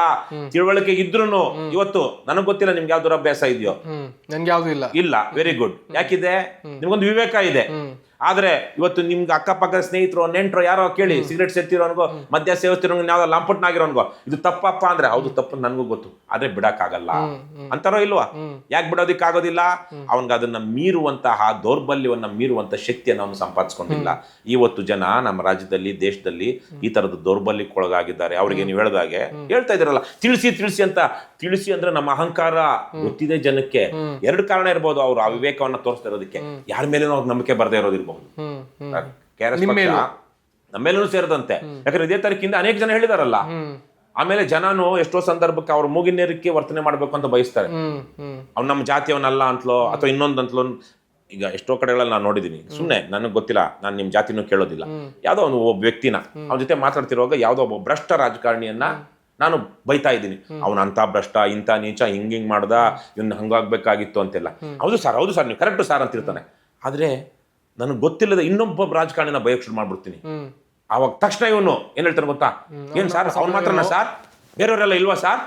ಯಾಕೆ ಅವನ ಜಾತಿಯವನಾಗಿದ್ದ, ಅವನ ಸಮುದಾಯದವನಾಗಿದ್ದಾನೆ. ಇದು ನಮ್ಮ ಈ ಹೊತ್ತಿನ ದುರಂತ. ನಮ್ಮ ಜಾತಿಯವನು ಯಾರು, ನಮ್ಮ ಜಾತಿಯವನ್ನ ಯಾರು ಪ್ರಶ್ನೆ ಮಾಡಬಾರ್ದು. ನಾವು ಬೇರೆ ಜಾತಿಯ ನಾಯಕನನ್ನ ಎಷ್ಟು ಬೇಕಾದ್ರೂ ಹೀಯಾಳಿಸಬಹುದು, ಎಷ್ಟು ಬೇಕಾದ್ರೂ ಟೀಕೆ ಮಾಡಬಹುದು. ಆದ್ರೆ ಹಾಗಾಗಿನೇ ಇವತ್ತು ಕರ್ನಾಟಕ ರಾಷ್ಟ್ರ ಸಮಿತಿ ಪಕ್ಷ ಅಷ್ಟೇ ಅಥವಾ ಯಾವುದೇ ಒಂದು ವಿಚಾರಕ್ಕೆ, ಎಮೋಷನಲ್ ವಿಚಾರಕ್ಕೆ ಬಿಜೆಪಿ ಅವರಾಗ್ಲಿ ಕಾಂಗ್ರೆಸ್ ಅವರಾಗ್ಲಿ ಯಾಕೆ ಫೋಕಸ್ ಮಾಡ್ತಾ ಇದಾರೆ ಅಂದ್ರೆ ಅದು ಜಾತಿ ಮತಗಳನ್ನ ಮೀರುತ್ತೆ, ಆದ್ರೆ ಅದು ದಾರಿ ತಪ್ಪಿಸುತ್ತೆ. ಅದನ್ನು ವಿರೋಧಿಸಬೇಕಲ್ಲ. ಈಗ ನೀವು ಎಲ್ಲರೂ ಕೂಡ ಹೇಳ್ತೀರಿ ನಾವು ಭ್ರಷ್ಟಾಚಾರವನ್ನ ನಿರ್ಮೂಲನೆ ಮಾಡ್ತೀವಿ ಅನ್ನೋದನ್ನ ಹೇಳ್ತೀರಿ. ಇಡೀ ದೇಶದಾದ್ಯಂತ ಬಹಳ ದೊಡ್ಡ ಚರ್ಚೆಯಲ್ಲಿರೋದು ರಾಮ ಮಂದಿರದ ದೇಣಿಗೆ ಕಳ್ಳತನದ ವಿಷಯ. ಅದ್ರ ಬಗ್ಗೆ ನಿಮ್ಮ ಧ್ವನಿಯೇ ಕಾಣಿಸ್ತಾ ಇಲ್ಲ, ಕೇಳಿಸ್ತಾನೆ ಇಲ್ಲ. ಏನ್ ಹೇಳ್ಬೇಕು ಅದಕ್ಕೆ? ವಿರೋಧಿಸ್ಬೇಕಲ್ಲ, ನೀವು ಜನರಿಗೆ ತಲುಪಿಸ್ಬೇಕಲ್ಲ. ನಾವು ನಮ್ಮನೆಯಿಂದ ದೇಣಿಗೆ ಹೋಗಿದೆ, ನಿಮ್ಮನೆಯಿಂದ ದೇಣಿಗೆ ಹೋಗಿದೆ, ಈ ರೀತಿಯಾಗಿ ದೇಣಿಗೆ ಎಲ್ಲ ಕತ್ಕೊಂಡು ಅವರು ಐಷಾರಾಮಿ ಜೀವನವನ್ನು ನಡೆಸ್ತಾ ಇದ್ದಾರೆ. ಅದ್ಯಾರು ತಪ್ಪು ಅಂತ ಹೇಳ್ತಾ ಇದಾರಾ? ನಾವೇನೋ ಸರಿ ಅಂತ ಹೇಳ್ತಾ ಇದೀವಾ? ಇಲ್ವಲ್ಲ. ನಿಮ್ಮ ಪಕ್ಷ, ನೀವು ಮುಂದಿನ ಚುನಾವಣೆಯ ಭವಿಷ್ಯ ಅನ್ನೋದು ಜನರಿಗೆ ತಲುಪೋದು ಯಾವಾಗ? ಇಲ್ಲ, ಆ ವಿಚಾರವಾಗಿ ನೀವು ಹೇಳಿದೊಂದು ವಿಚಾರ ಸರಿ ಇದೆ. ಆದ್ರೆ ಪಾಪ ಮೊದಲು ರಾಮನ್ ದೇವಸ್ಥಾನಕ್ಕೆ ದೇಣಿಗೆ ಕೊಟ್ಟವರು, ಕರಸೇವೆ ಮಾಡಿದ್ರು ಅಂತವ್ರು ಅವ್ರು ಮಾತಾಡೋದು.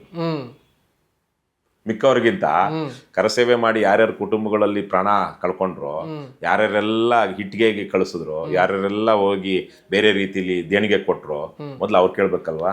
ನಾನು ಅಯೋಧ್ಯೆಗೆ ಹೋಗಿದ್ದೀನಿ. ನೀವು ಮಾತನಾಡದೇ ಇರೋದಕ್ಕೆ ಒಂದು ಸಣ್ಣ ಡ್ಯಾಮೇಜ್ ಆಗುತ್ತೆ ನಿಮ್ಗೆ ಮತ್ತೆ ಪಕ್ಷಕ್ಕೆ ಅನ್ನೋದು ಒಂದು ಸಣ್ಣ ಭಯ ಇದೆಯಾ? ಇಲ್ಲ, ಆ ತರದ ಭಯ ಇಲ್ಲ. ಅನಗತ್ಯ ಅಂತ ಅಷ್ಟೇ, ಅನಗತ್ಯ ಮಾಡ್ತಾ ಇದ್ದಾರೆ. ಬಿಜೆಪಿ ಅವರು ಬಲೋ ಭಾರತ್ ಮಾತಾಕಿ ಅನ್ನುವಂಥ ಪಾಪ ಪ್ರಾಮಾಣಿಕರು. ಯಾವುದೇ ಕಾರಣಕ್ಕೂ ಬಿಜೆಪಿ ಅವರು ಮೋಸ ಮಾಡೋದಿಲ್ಲ, ವಂಚನೆ ಮಾಡೋದಿಲ್ಲ, ಭ್ರಷ್ಟಾಚಾರ ಮಾಡೋದಿಲ್ಲ, ಹುಂಡಿ ಹಣ ತಿನ್ನೋದಿಲ್ಲ. ಹಾಗಾಗಿ ಈ ಸಂದರ್ಭದಲ್ಲಿ ಬಿಜೆಪಿ ಅವರನ್ನ ರಾಮ ಮಂದಿರದ ಯಾರೋ ಪಾಪ ಒಬ್ರೋ ಮಾಡಿರೋದನ್ನ ಹಂಗೆಲ್ಲ ಬಿಜೆಪಿ ಮಾಡ್ಬೋದು. ನಾ ಕಾವುಂಗ ಖಾನೆ ದುಂಗ, ಯಾರು ಬಹಳ ದೊಡ್ಡ ಮನುಷ್ಯ ಹೇಳಿರುವಂಥ ಮಾತು. ಹಾಗಾಗಿ ಬಿಜೆಪಿ ಭಾರತದ ಅತ್ಯಂತ ಪ್ರಾಮಾಣಿಕವಾದಂಥ ಪಕ್ಷ. ಅಲ್ಲಿ ಯಾರು ಭ್ರಷ್ಟರಿಲ್ಲ. ಯಾರೋ ಪಾಪ ಕೋತಿ ತಾನು ತಿಂದು ಮೇಕೆ ಬಾಯಿಗೆ ಒರೆಸ್ದಂಗೆ ಮಾಡ್ತಾ ಇದ್ದಾರೆ. ಹಾಗಾಗಿ ಅದಕ್ಕೆ ಅಕಸ್ಮಾತ್ ಯಾರಾದ್ರೂ ಆಗಿದ್ರೆ ಜನ ಅದ್ಯಾರು ದೇಣಿಗೆ ಕೊಟ್ಟಿದಾರೋ ಯಾರು ಅಲ್ಲ, ಹಿಂಗ್ ನೀವು ಮಾಡಿದಾಗ ನೀವು ಸ್ವಲ್ಪ ಬಿಜೆಪಿ ಪರ ಕಾಂಗ್ರೆಸ್ ವಿರುದ್ಧ ಅಂತ ಅನ್ಸಲ್ವ ಜನರಿಗೆ? ಅಂತ ಅನ್ಸಲ್ವಾ ಅಂತ ಅಲ್ಲ, ತಮಾಷೆ ಅಲ್ಲ ಇದು. ಅಂದ್ರೆ ಈಗ ಇವರು ರಾಮ ಮಂದಿರದ ವಿಷಯದ ಬಗ್ಗೆ ಮಾತನಾಡೋದಿಲ್ಲ, ಇವ್ರು ಕಾಂಗ್ರೆಸ್ ವಿರುದ್ಧ ಇದ್ದಾರೆ, ಬಿಜೆಪಿ ಪರ ಇದ್ದಾರೆ ಅಂತ ಅನ್ಸಲ್ವ ಜನರಿಗೆ? ಕರ್ನಾಟಕ ರಾಷ್ಟ್ರ ಸಮಿತಿ ಪಕ್ಷದ ಬಗ್ಗೆ ಆ ಥರದ ಅಭಿಪ್ರಾಯ ಯಾರಿಗೂ ಇಲ್ಲ. ಕರ್ನಾಟಕ ರಾಷ್ಟ್ರ ಸಮಿತಿ ಪಕ್ಷ JCB ಅಂದಾಗ ಬಿ ಬಿಟ್ಟಿದೀವಾ? ಅಲ್ಲ, ಬೀನ್ ಕೊನೆಗೆ ಹಾಕಿದೀರ ಅಲ್ಲ, JCB ಬಿನ ಕೊನೆಗೆ ಬರುತ್ತೆ. ಏನೋ JCB ಅದೊಂದು ಕಂಪನಿ ಹೆಸರು. ಜೆರಾಕ್ಸ್ ಅನ್ನೋದು BCG ಏನೋ ಮಾಡ್ಕೊಬೋದಿತ್ತಲ್ಲ. ಅಲ್ಲಲ್ಲ, ಇಲ್ಲ. JCB ಒಂದು ಯಂತ್ರ, ಜನರ ಆಡು ಮಾತಲ್ಲಿರು. ಜೆರಾಕ್ಸ್ ಅನ್ನೋದು ಅದೊಂದು ಕಂಪನಿ. ಆ ಕಂಪನಿಯವ್ರು ಮಾಡಿದಂತ ಫೋಟೋ ಕಾಪಿಯರು, ಏನು ಗೊತ್ತಾಯ್ತು, ಫೋಟೋ ಕಾಪಿಯರು. ಆದ್ರೆ ನಾವು ಜೆರಾಕ್ಸ್ ಅನ್ನೋದನ್ನ ಕಂಪನಿ ಹೆಸರನ್ನ ಆ ಕೆಲಸಕ್ಕೇನೆ ಬಳಸ್ತೀವಿ. ಅದೇ ತರಕ್ಕೆ JCB ಅನ್ನುವಂಥದ್ದು ನಮ್ಮ ಬೆಮೆಲ್ ಅವರು ಅರ್ತ್ ಮೂವರ್ಸ್ ಮಾಡ್ತಾರೆ. ಬೆಮೆಲ್ ಅಂದ್ರೇನೆ ಭಾರತ್ ಅರ್ತ್ ಮೂವರ್ಸ್ ಲಿಮಿಟೆಡ್. ಆ ತರದ್ದು ಏನು JCB ಯಂತ್ರಗಳಂತ ಹೇಳ್ತೀವೋ, ಆದ್ರೆ JCB ಅಂದ್ರೆ ಇವತ್ತು it is synonym for earth movers. ಹಾಗಾಗಿ JCB ಅಂದ್ರೆ ಜನಕ್ಕೊಂದು ಒಂದು ಕಲ್ಪನೆ, ಭಯ, ಆತಂಕ, ಅಥವಾ ಏನಪ್ಪಾ ಇವು ದೈತ್ಯ ಅಂತ. ಅದೇ ತರದ ದುರ್ಭಾವನೆ JCB ಪಕ್ಷದಲ್ಲಿ ಯಾರು ನೋಡಿದ್ರು ಬರುತ್ತೆ. ಹಾಗಾಗಿ ಇವತ್ತು ಎಷ್ಟೆಲ್ಲ ಹೇಳ್ತಾ ಇದಾರಲ್ವಾ ಇವರೆಲ್ಲ ಈ ಪಕ್ಷಗಳವರು, ನಾ ಕಾವುಂಗ ನಾ ಖಾನೆ ದುಂಗ ಅಂತ. ಕರ್ನಾಟಕದಲ್ಲಿ ಬಿಜೆಪಿಯವರು ಮಾಡಿದಷ್ಟು ಹಗಲು ದರೋಡೆಯನ್ನ ಕಾಂಗ್ರೆಸ್ ಅವರು ಮಾಡಿಲ್ಲ. ಕಾಂಗ್ರೆಸ್ನವರು ಬಿಜೆಪಿಗಿಂತ ಹೆಚ್ಚು ದರೋಡೆ ಮಾಡಿದ್ದಾರೆ ರಾಜ್ಯದಲ್ಲಿ. ಇವತ್ತಿಗೂ ನಾನು ಎಲ್ಲ ಬೇಕಾದ್ರೂ ಅದನ್ನ ಹೇಳ್ತೀನಿ. ಕರ್ನಾಟಕದಲ್ಲಿ ಅತಿ ಹೆಚ್ಚು ದರೋಡೆ ಮಾಡಿರುವಂತ ಪಕ್ಷ ಯಾವ್ದಾದ್ರು ಇದ್ರೆ ಅದಕ್ಕೆ ನಂಬರ್ 1 ಕಾಂಗ್ರೆಸ್. ಆದ್ರೆ ಕರ್ನಾಟಕದಲ್ಲಿ ಹಗಲು ದರೋಡೆ ಮಾಡಿದಂತ ದೊಡ್ಡ ಪಕ್ಷ ಅಂದ್ರೆ ಅದು ಬಿಜೆಪಿ. ನಾಚಿಕೆ, ಮಾನ, ಮರ್ಯಾದೆ, ಸಿಗ್ಗು ಯಾವುದೂ ಇಲ್ಲದೆ ಯಡಿಯೂರಪ್ಪರವರ ಆದಿಯಾಗಿ ಚೆಕ್ ಅಲ್ಲಿ ಲಂಚ ತಗೊಂಡ್ಕೊಂಡು ಜಡ್ಜ್ಗಳನ್ನ ಬುಕ್ ಮಾಡ್ಕೊಂಡ್ರು. ಏನು ಮಾತೆತ್ತಿದ್ರೆ ಅವ್ರು ಮಾಡಿಲ್ವಾ, ನೀವು ಮಾಡಿಲ್ವಾ, ಅದಕ್ಕಿಂತ ಮಾತುಗಳ ನೀಚರಾಡೋ ಮಾತುಗಳು. ನೀವು ಮಾಡಿಲ್ವಾ, ನೀವು ಅಮೇದೆ ತಿಂದಿದ್ದೀರಾ, ನಾವು ತಿಂದಿದ್ದೀವಿ, ತಪ್ಪೇನು ಅನ್ನುವಂಥ ಮಾತುಗಳನ್ನು. ಹಾಗಾಗಿ ಬಿಜೆಪಿ ಅದು ಭ್ರಷ್ಟಾಚಾರ. ಸುಮ್ಮನೆ ನರೇಂದ್ರ ಮೋದಿ ಅವರು ಕೊಟ್ಟ ಸ್ಲೋಗನ್ ಮೂರ್ಖರಿಗೆ. ಆದರೆ ಬಿಜೆಪಿಯನ್ನು ದೇಶವ್ಯಾಪಿಯಾಗಿ ಇವತ್ತೇನು ಹೇಳ್ತಾ ಇದಾರಲ್ಲ, ಎಥನಾಲ್ ಅಲ್ಲಿ ಏನೇನಾಗಿದೆ. ಬಿಜೆಪಿ ಇವತ್ತು ಬಹಳ ದೊಡ್ಡ ಮಟ್ಟದಲ್ಲಿ ಒಕ್ಕೂಟ ಸರ್ಕಾರದಲ್ಲೂ ಅಷ್ಟೇ, ರಾಜ್ಯದಲ್ಲೂ ಅಷ್ಟೇ ದೊಡ್ಡ ಮಟ್ಟದಲ್ಲಿ ಭ್ರಷ್ಟಾಚಾರ ಮಾಡಿದೆ. ಆದರೆ ಇವರ ಮಧ್ಯೆ ಒಳ ಒಪ್ಪಂದಗಳಿದೆ. ಕರ್ನಾಟಕದಲ್ಲಿ ಇಷ್ಟೊತ್ತಿಗೆ 16 ಜನ ಬಿಜೆಪಿ MLAಗಳು ಜೈಲಲ್ಲಿ ಇರಬೇಕಾಗಿತ್ತು. ಸಿದ್ದರಾಮಯ್ಯ, DK ಶಿವಕುಮಾರ್ ಇವರು ಕಾಪಾಡ್ಕೊಂಡು ಬಂದಿರೋದು. ಕೋವಿಡ್ ಹಗರಣ ಇರಬಹುದು, ಪಾರ್ಟಿ ಕಮಿಷನ್ ಇರಬಹುದು, ಎಷ್ಟೆಲ್ಲ ಹಗರಣಗಳು, ಎಲ್ಲ ಹಗರಣಗಳನ್ನು ಇವರು ಪ್ರಾಮಾಣಿಕವಾಗಿ ತನಿಖೆ ಮಾಡಿದ್ರೆ ಕಾಂಗ್ರೆಸ್ನವರು ಬಿಜೆಪಿಯವರು ಬರ್ತಾ ಇರ್ಲಿಲ್ಲ. ಇವತ್ತು ಯಾರು ಉಪಮುಖ್ಯಮಂತ್ರಿ? ಪರಮೇಶ್ವರ್. ಅವರು ಹಿಂದೆ ಒಂದ್ಸಲ ಉಪಮುಖ್ಯಮಂತ್ರಿ ಆಗಿದ್ರು. ಅವಾಗ ಯಾರ ಮುಖ್ಯಮಂತ್ರಿ? ಸಿದ್ದರಾಮಯ್ಯ ಮುಖ್ಯಮಂತ್ರಿ, ಪರಮೇಶ್ವರ್ ಉಪಮುಖ್ಯಮಂತ್ರಿ, ಪರಮೇಶ್ವರ್ ಗೃಹ ಸಚಿವ. ವಿಧಾನಸೌಧದ ಆವರಣದಲ್ಲಿ ಒಂದು ಕಾರ್ನಲ್ಲಿ 2.5 ಕೋಟಿ ಕ್ಯಾಶ್ ಸಿಕ್ತು. ಆವತ್ತು ಪರಮೇಶ್ವರ್ ಮತ್ತು ಸಿದ್ದರಾಮಯ್ಯ ಇಬ್ರು ಸೇರ್ಕೊಂಡು ಆ ಕ್ಯಾಶ್ ಬಗ್ಗೆ ತನಿಖೆ ಆಗದೆ ಇರೋ ಹಾಗೆ ಮಾಡಿ ಬಿಜೆಪಿಯ ಮಹಾನಾಯಕನನ್ನ ಬಚಾವ್ ಮಾಡಿದ್ರು. ಆವತ್ತು ಅವ್ರು ಬಚಾವ್ ಮಾಡದೇ ಇದ್ದಿದ್ರೆ 2018 ಬಿಜೆಪಿ ಗೆಲ್ತಾ ಇರ್ಲಿಲ್ಲ, ಗೊತ್ತಾ? ಈ ತರಕ್ಕೆ ಇವತ್ತು ಸಿದ್ದರಾಮಯ್ಯ ಅವ್ರ ಸರ್ಕಾರ ಮಾಡಿರುವಂತದ್ರ ಬಗ್ಗೆ ಅಥವಾ ಡಿ ಕೆ ಶಿವಕುಮಾರ್ ಮಾಡಿರುವ ಭ್ರಷ್ಟಾಚಾರದ ಬಗ್ಗೆ ಕಾಂಗ್ರೆಸ್ ಬಿಜೆಪಿ ಎಷ್ಟು ಹೋರಾಟ ಮಾಡಿದ್ದಾರೆ. ಡಿ ಕೆ ಶಿವಕುಮಾರ್ ವಿರುದ್ಧ ಅತಿ ದೊಡ್ಡ ಹೋರಾಟ ಮಾಡಿರೋದ್ರೆ ಇವರು ಯಾರು? SR ಹಿರೇಮಠ ಅಲ್ವಾ? ಬಿಜೆಪಿ ಅವ್ರು ಮಾಡಿದಾರ? ಇವತ್ತು ಬಿಜೆಪಿಯವರು, ಕಾಂಗ್ರೆಸ್ ಅವರು, JDS ಅವರು ನಾಟಕ ಆಡ್ತಾ ಇದ್ದಾರೆ, ಒಳ ಒಪ್ಪಂದಗಳು ಮಾಡ್ಕೊಂಡಿದ್ದಾರೆ, ಮತ್ತೆ ಜನ 3ರಲ್ಲಿ ಯಾರಿಗೋ ಒಬ್ಬರಿಗೆ ಆಯ್ಕೆ ಮಾಡ್ತಾ ಇದ್ದಾರೆ. ಪರ್ಯಾಯವಾಗಿ ನಾವು ಹೋಗ್ತಾ ಇದೀವಿ. ಇದು ರಾತ್ರಿ ಆಗೋದಿಲ್ಲ. ಆಮೇಲೆ ನೋಡಿ, ನೀವು ಮೊದಲು ನಮ್ಮ ಪೂರ್ವಿಕರು 3 ಲಕ್ಷ ವರ್ಷಗಳ ಹಿಂದೆ ಪ್ರಾಣಿಗಳಾಗಿದ್ರು, ಮನುಷ್ಯರಾಗಿರ್ಲಿಲ್ಲ. 1-2.5 ಲಕ್ಷ ವರ್ಷಗಳಿಂದ ನಾವು ಹೋಮೋಸೇಪಿಯನ್ ಅಂತ ಪ್ರತ್ಯೇಕವಾದ ಪ್ರಭೇದ ಸ್ಪೀಶೀಸ್ ಆಗಿದ್ದು. ನಿರಂತರವಾಗಿ ಸುಮಾರು ಅದರಲ್ಲಿ ಕೇವಲ 10,000 ವರ್ಷಗಳ ಹಿಂದೆ ನಾವು ಅಡಿಗೆ ಮಾಡ್ಕೊಳಕ್ ಶುರು ಮಾಡಿದ್ದು, ಧಾನ್ಯ ಬೆಳೆದಕ್ಕೆ ಶುರು ಮಾಡಿದ್ದು. ಅಂದ್ರೆ ಕಾದು ತಿನ್ನುವ ಹಣ್ಣು ಸಿಹಿ ಅಂತ ಹೇಳ್ತಿದ್ದೀರಿ? ಅಲ್ಲ, ನಂಗಲ್ಲ. ಇವು ಕೆಲವೊಂದು ವಿಚಾರಗಳು ಸಮಯ ತೆಗೆದುಕೊಳ್ಳುತ್ತೆ, ವಿಕಾಸದ ಹಾದಿ ಸಮಯ ತೆಗೆದುಕೊಳ್ಳುತ್ತೆ. ನಮ್ಮ ಹೋರಾಟಗಳು ಅಷ್ಟೇ. ನಾವ್ ಯಾವ್ದೋ ಒಬ್ಬ, ನಿಮ್ಗೆ ಗೊತ್ತಿರ್ಬೋದು, ಇವತ್ತು ಲಂಡನ್ ನಲ್ಲಿ ಕದ್ದು ಮುಚ್ಚಿ ತಪ್ಪಿಸ್ಕೊಂಡು ವಾಸ ಮಾಡ್ತಿರುವಂತ ವಿಜಯ್ ಮಲ್ಯ ಒಂದು ಪಾರ್ಟಿ ಮಾಡಿದ್ರು. ಅದು ಪಾರ್ಟಿ ಮಾಡ್ಲಿಲ್ಲ, ಇರುವಂತ ಪಾರ್ಟಿನ ಕೊಂಡ್ಕೊಂಡು ಬಂದ್ರು, ಜನತಾ ಪಕ್ಷ ಅಂತ, ಸುಬ್ರಹ್ಮಣ್ಯ ಸ್ವಾಮಿಯಿಂದ ಅನ್ಸುತ್ತೆ.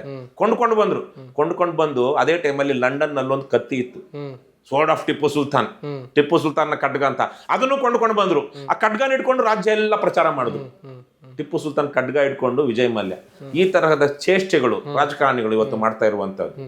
ಹಾಗಾಗಿ ಇವತ್ತು ಜನ ರೋಚಕತೆಯನ್ನ ಇನ್ನೊಂದನ್ನ ನೋಡುವಂತ ಸಂದರ್ಭದಲ್ಲಿ ಇವ್ಯಾವನ್ನು ತಕ್ಷಣಕ್ಕಾಗೋದಿಲ್ಲ. ಅವರೆಲ್ಲ ಬಂದ್ರು ಏನೋ ಆಗ್ಬಿಡುತ್ತೆ ಅಂತ. ಆದ್ರ ಎಲ್ಲೋ ಒಂದ್ ಕಡೆ ಎನ್ ಟಿ ರಾಮರಾವ್ ಒಂದು ತಕ್ಷಣದ್ದಾಯ್ತು. ಯಾಕಂದ್ರೆ ತೆಲುಗು ಆತ್ಮಗೌರವ ಅಂದ್ಕೊಂಡು ಒಂದು 10 ತಿಂಗಳು, ಅವರು 10 ತಿಂಗಳಲ್ಲ, ಅದೊಂದು ವಿಚಾರ.